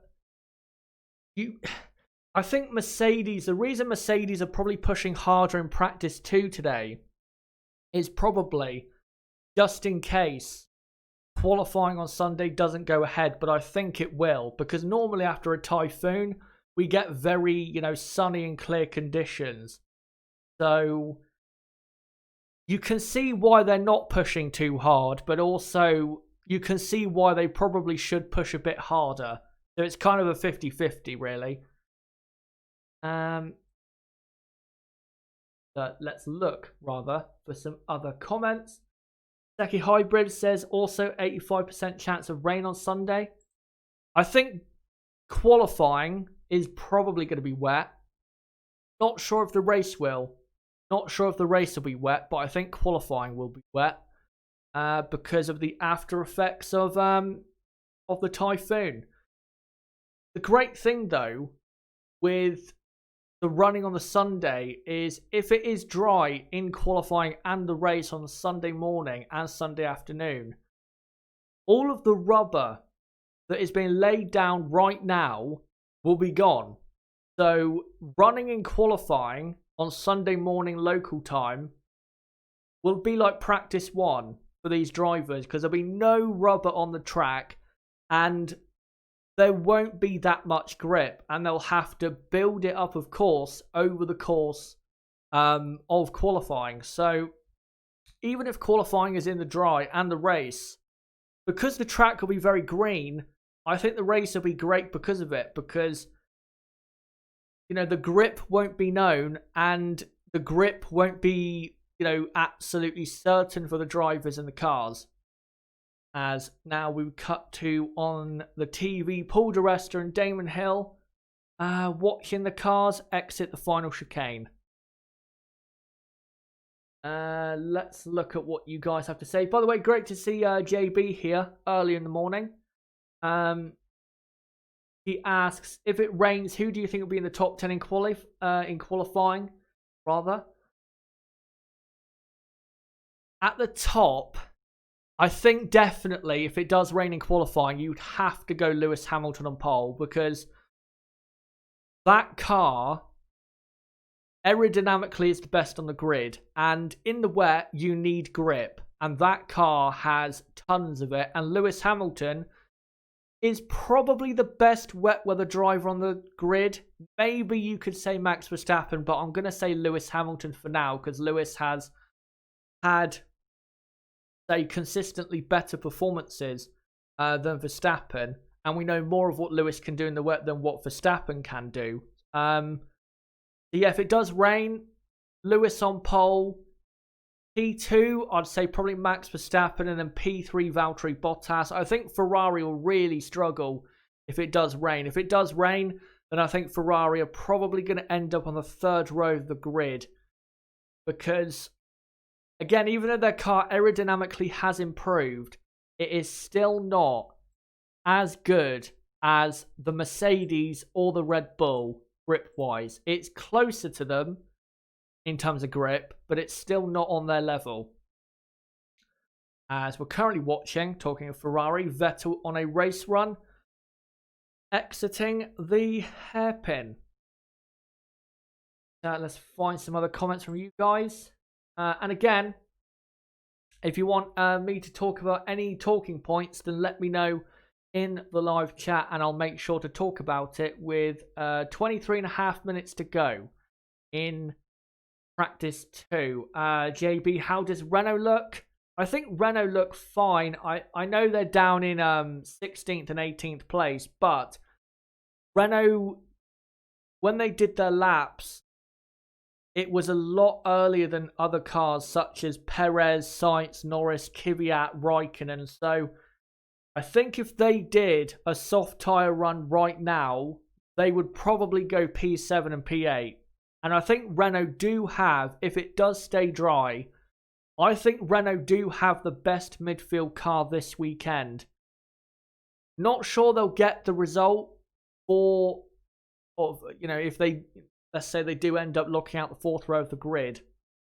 Not sure they'll get the result because they've really struggled this season. As Lewis Hamilton, exit of Degner 2, does the exact same as Lando Norris and straddles the curb. Yeah, Renault in 2019, they've had so many great qualifying performances, but then in the race, they've not got the result they should have got. So even if Renault do lock out the fourth row of the grid, we know that in the race, it's very possible they'll end up only one car in the points or no cars in the points. So Renault do have the car this weekend. They just need to get the result if they can. Jaden Julian, can you talk about Pierre Gasly's performance drop? He is P17. Again, similar to the Renaults, I don't think Pierre Gasly has done a soft tyre quali simulation run in a while. So I think that's why he is down there. If he went and done a soft tyre run now, then I think he would probably go ahead of his teammate. His teammate, Daniel Kvyat, is currently in P11, so I don't think Gasly is really in a bad position at the moment. But Toro Rosso, as I thought, coming into the weekend, do have a better car, because their car, I think, is just better suited to this track than it is the one in Russia. As Albon is on a race sim, heading towards 130R. Astro Stevo, great to see you, mate. He says, Typhoon affecting us here, I gather. Still going to be a race, hopefully. Well, again, if you haven't heard, qualifying on Saturday is cancelled, and qualifying will be taking place at 10 a.m. local time on Sunday morning, and then the race will be 4 hours later. So the race will go ahead, no doubt about it. We've had worse weather conditions for what we're probably going to get on Sunday, and the race is still going ahead. I mean, if you look at Fuji in 1976, Fuji in 2007, there's plenty of other races that have been held in the wet weather conditions, and the race has gone ahead. The race will go ahead because they have to race for the commercial and sponsorship reasons, because if they don't, they'll lose millions of dollars. So the race will go ahead. Qualifying, it depends on what the typhoon does to the surrounding areas, really. If the typhoon is worse than expected, then I think the results of what we're seeing in practice 2 will be the starting grid for Sunday's race. And again, if you've missed the news also about practice 2 possibly being the starting grid, again, if qualifying cannot go ahead on Sunday morning local Japanese time at 10 a.m, then the results of practice 2 will be the starting grid for the race. And currently, the order in practice 2 with 19 minutes to go is Valtteri Bottas in P1, Hamilton P2, Verstappen P3, and then Vettel P4, Albon P5, Leclerc P6, and then rounding out the top 10 is Sainz, Perez, Norris, Raikkonen, and then from P11 to P20 it is Grosjean, Stroll, then Giovinazzi, Magnussen, Ricciardo, Gasly, Hulkenberg, Kubica, and Russell in the Williams. Let's see what you guys are saying. JB saying McLaren, Renault are like Mercedes and Ferrari in the midfield. Renault is really good on a straight but not so great on downforce, and McLaren is good in the corners but weaker on the straight line. Yeah, not only that though, but I think McLaren and Renault are very similar to Mercedes and Ferrari in terms of them bottling or bottling points finishes, but also getting points finishes they maybe don't quite deserve. McLaren have been very similar to Mercedes this season in terms of when it's mattered most, they've got the results to finish where they're going to finish in the constructors. Renault have been very similar to Ferrari, where they've had a lot of promise, but when it's mattered, they've not delivered. And that's why McLaren are easily going to finish P4 on the constructors, and Renault, I think, will struggle to finish P5, because I think Toro Rosso are still going to be nice and close at the end of 2019. And Racing Point, you cannot deny, have really improved their car, and they're not that far behind Racing Point compared to Renault. So Renault's season might get worse. If they don't finish in the top 5 in the constructors, this season has been just a complete disaster. It's still been a bad season if they finish P5, but if they don't finish in the top 5, then Renault's season has just been, again, a complete disaster, considering the money they put into this team and the drivers and everything. It would be disastrous for a team like Renault. As Sky F1 go to another ad break with 16.5 minutes to go in practice 2. Let's see what you guys are saying.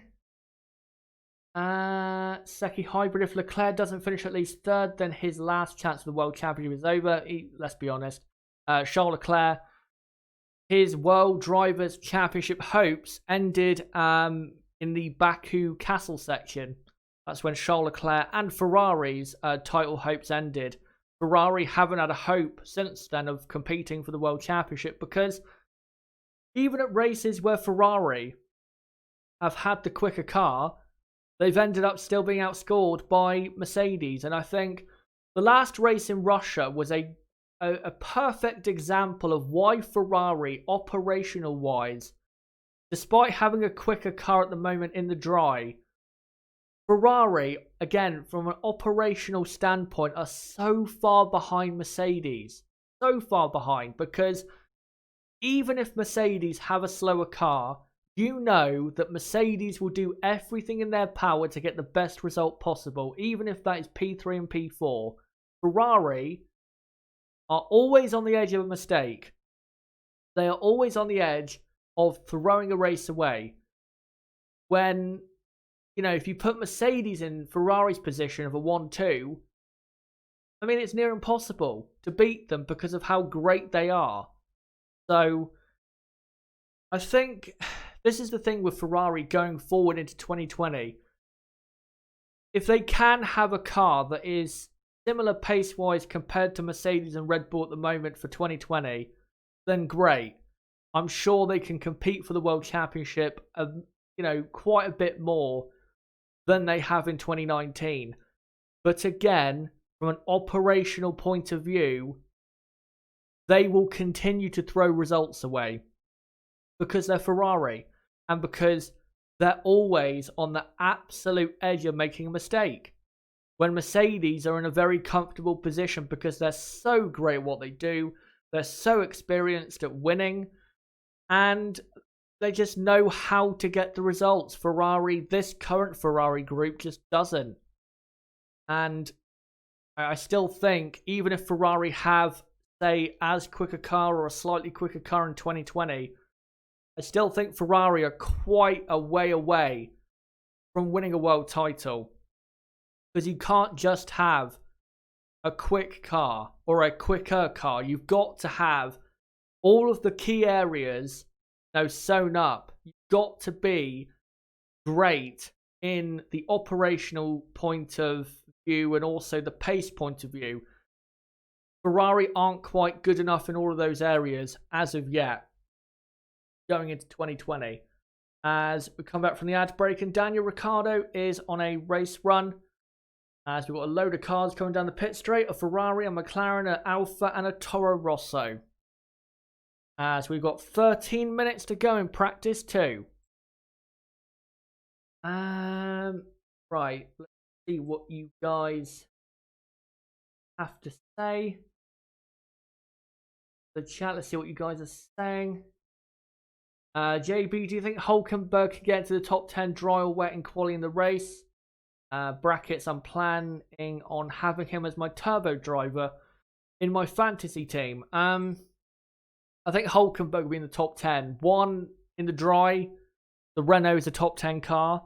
But also, in the wet, I think Hulkenberg is good enough to put his car, or himself rather, in the top 10. By the way, talking of Nico Hulkenberg, I had a very interesting reaction to a video I made about him on Monday.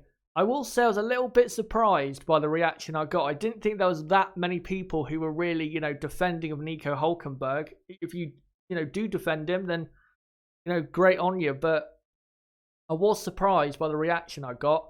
I do still maintain my opinion. I do think Nico is one of the most overrated drivers in history because for a driver that has been talked about as being a possible driver for a Ferrari or a McLaren when they were good, or a Red Bull, say for 2020, his results just don't, match up to the hype he gets. So that's why I said that.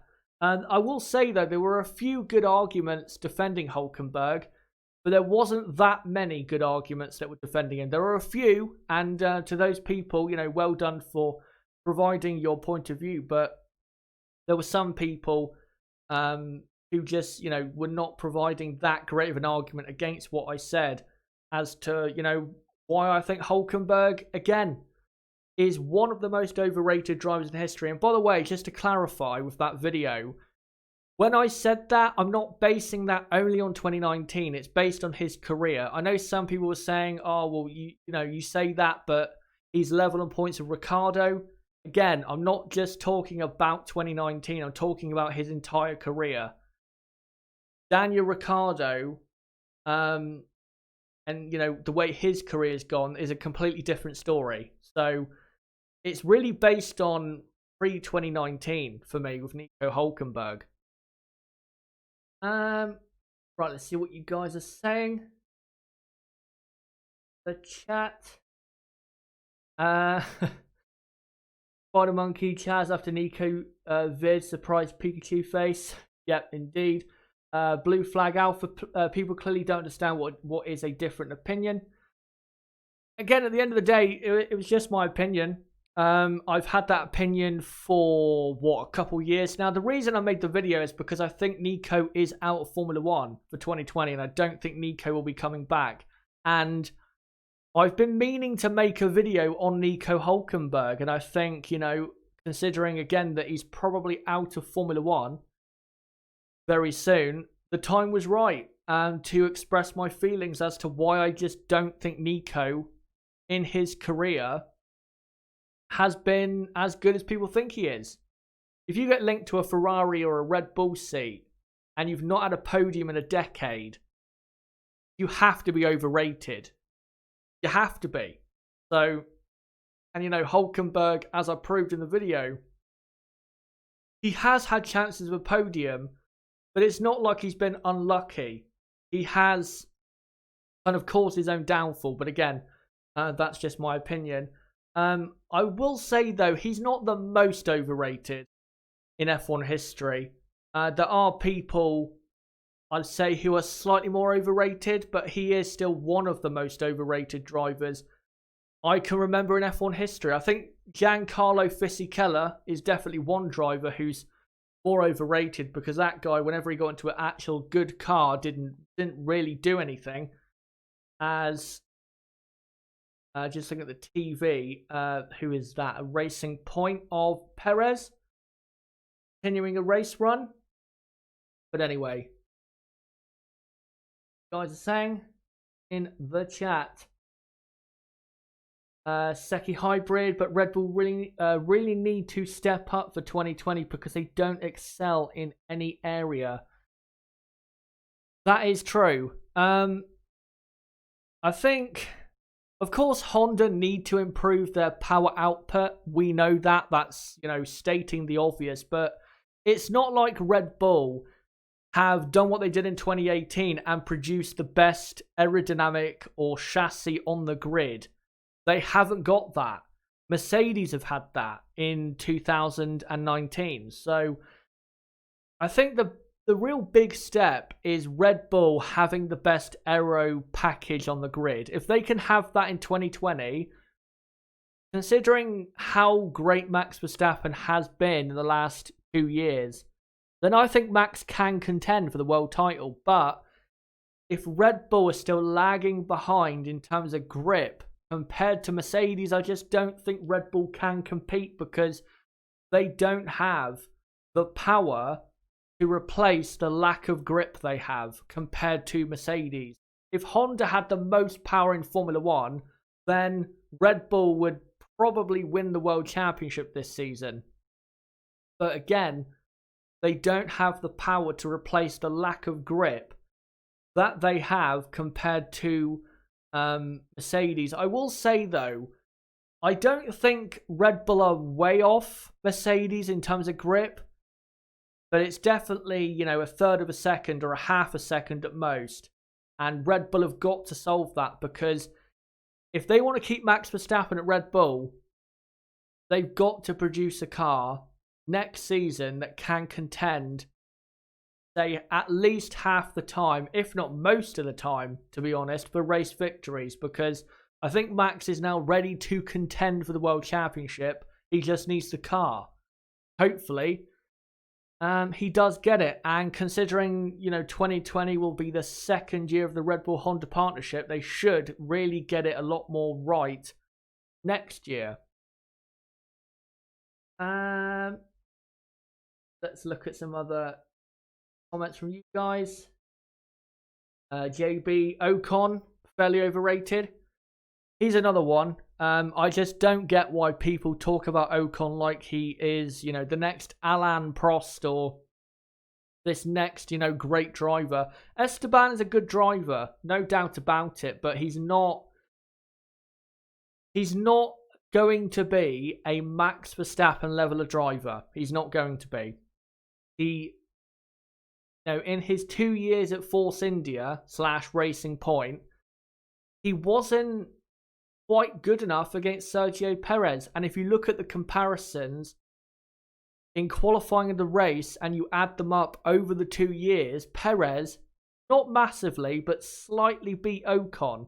Now, I rate Perez very highly because of the amount of podium finishes he's had in cars that are not good enough to get a podium. But if you can't beat Perez over 2 years, I don't think you're going to be a top driver. I really don't think you're going to be a top driver. I would, though, like to see a driver like Russell against Perez, because I think if Russell could beat Perez comfortably, then that would be a really good sign that Russell can be a very good driver in a top team. But Ocon just didn't show enough in his Force India days for me to say he can win races in a Red Bull or a Ferrari level car. I don't think he can. And I think next season in 2020, if Daniel Ricciardo does beat him, I think Esteban, at that point, it'll be kind of confirmed as to what he is. He's a midfield driver. And I think at the moment, you'd have to say Esteban is still a midfield driver. And actually, I think Esteban is very similar to Nico Hülkenberg in terms of talent level and speed. So, we'll see in 2020 how Esteban does against Daniel Ricciardo, as we have now just under 4 minutes to go in practice 2. And, once the session finishes, I'll make sure to read out the order, because this order might be the starting grid for the race. So I'll make sure to read it out so you guys know what it is. But so far, looking good is Mercedes, Racing Point, Raikkonen, and I think Renault, again, once they get laps in, I think Renault are fine. But, yeah, I think Renault, they should be fine. It's Daniel Ricciardo, they're slowing down on a outlap. Are these drivers going for a quali sim? Not sure. But they're slowing down a lot, like they are going for a quali lap. So maybe they are with 3 minutes to go in practice 2. Let me read out one final comment. If I can. Astro Steve, the Mika Salo comparison was an obscure one, Chazza.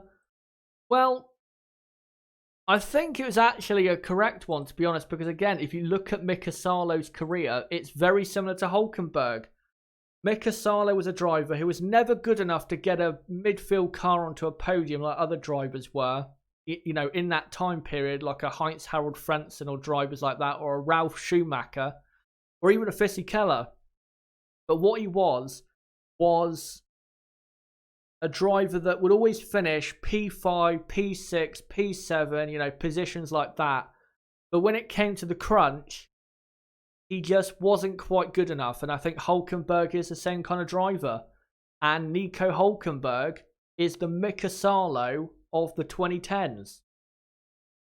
I honestly think that. As, by the way, both Ferraris are on a quali sim. And I think they're doing this just in case this is the grid for the race. And Leclerc is 1/4 of a second down on Hamilton, not on Hamilton, on Bottas. And Leclerc now comes through the final chicane. And Charles Leclerc now opens the DRS. And Charles Leclerc goes P4. If you're a Ferrari fan, you've got to hope they are conserving power, because they do not look as quick as I thought they were going to be. And you better hope this is not Ferrari at full power, because they do not look good at all. As Vettel comes through the final chicane, final corner, and Sebastian Vettel stays P5. As Charles Leclerc, of course, just went up to P4. But yeah, if you're a Ferrari fan, you've got to be hopeful that they are saving power, because that is not a good distance, off where they are. But let's quickly do that before the session is over. So Charles Leclerc P4, And Sebastian Vettel is P5. And of course, Alex Albon is in 6th place. Albon looking a lot stronger this weekend. Good on him.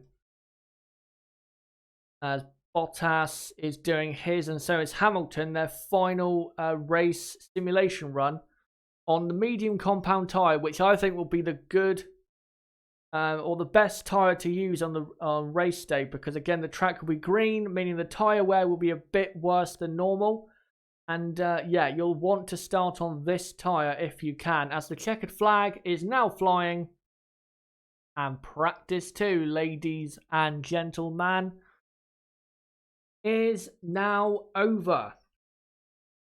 So there you go. Practice 2 is over. Let's see if there's any more laps to be completed. I don't think so. Oh no.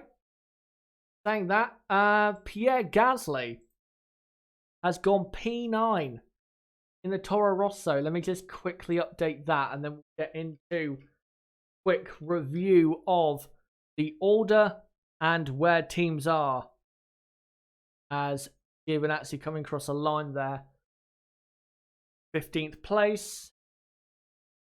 And quickly do that. So yeah, Gasly 9th, and that puts Norris down to 10th. Then Kimi Raikkonen P11. P12 is Daniil Kvyat. Then who is 13th? It is Roman Grosjean. Haas not looking as good as I thought they would. They're a bit off the pace. Not massively, but they're not quite position-wise where I thought they would be. But Grosjean is 13th. Stroll is in 14th place. And then 15th is Antonio Giovinazzi.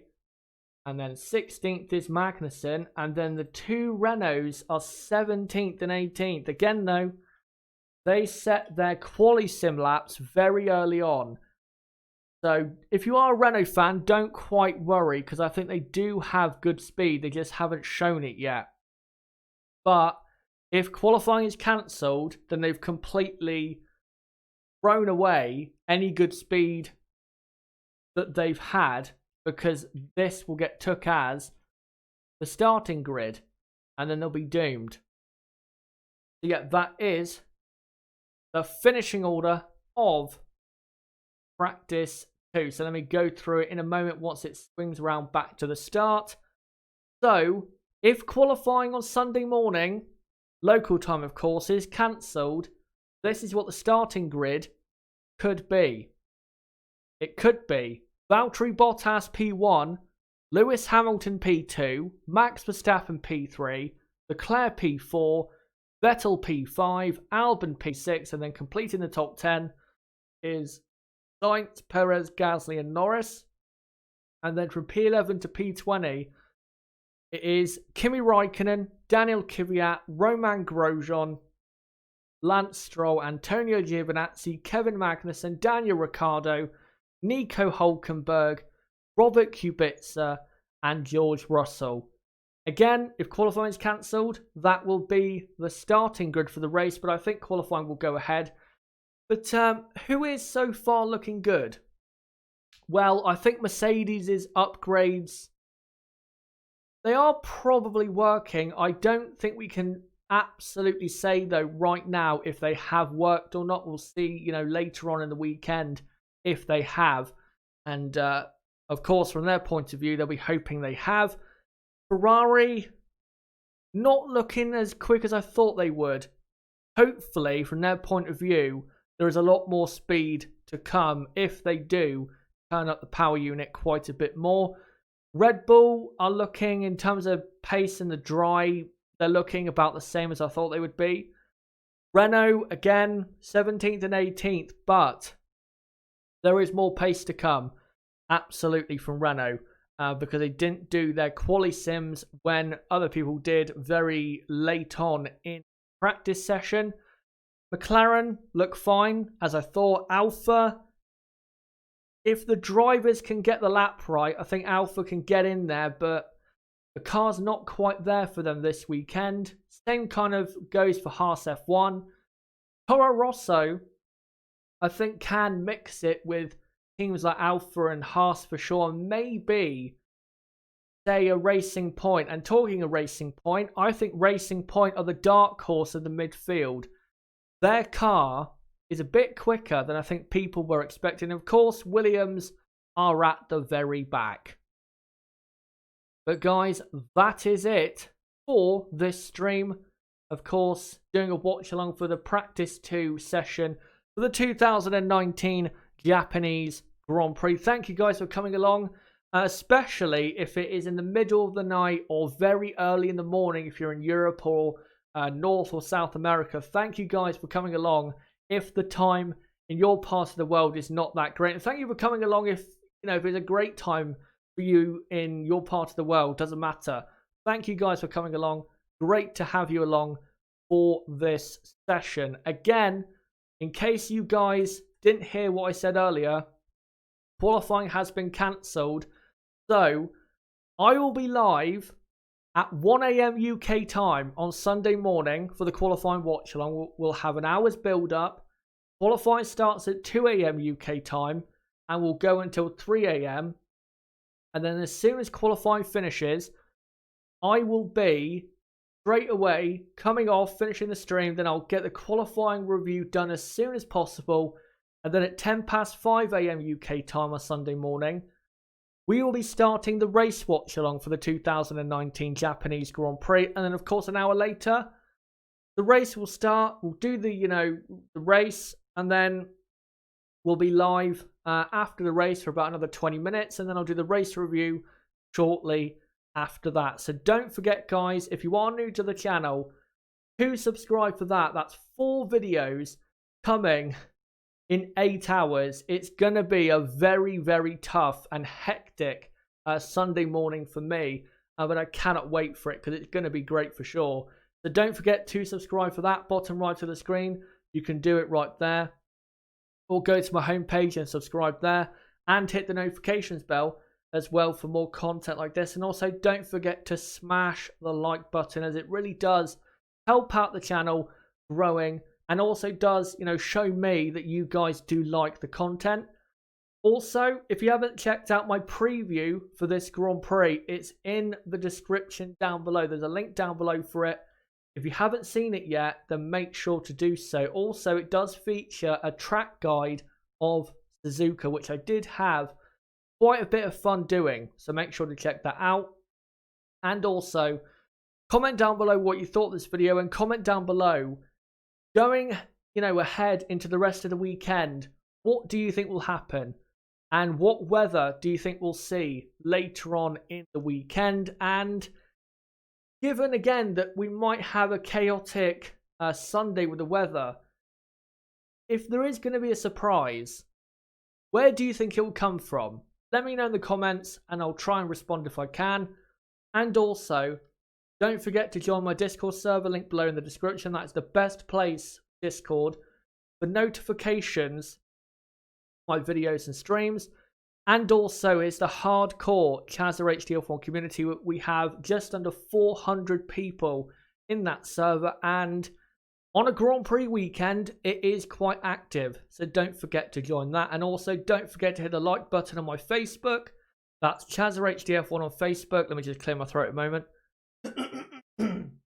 And also don't forget to follow me on Twitter at Chaz6110 and check out my website chazahd.com for more content like this. But guys, again, until Sunday morning 1 a.m. UK time for qualifying, and then later on the race for the 2019 Japanese Grand Prix at Suzuka, it has been me, ChazzaHD. Goodbye.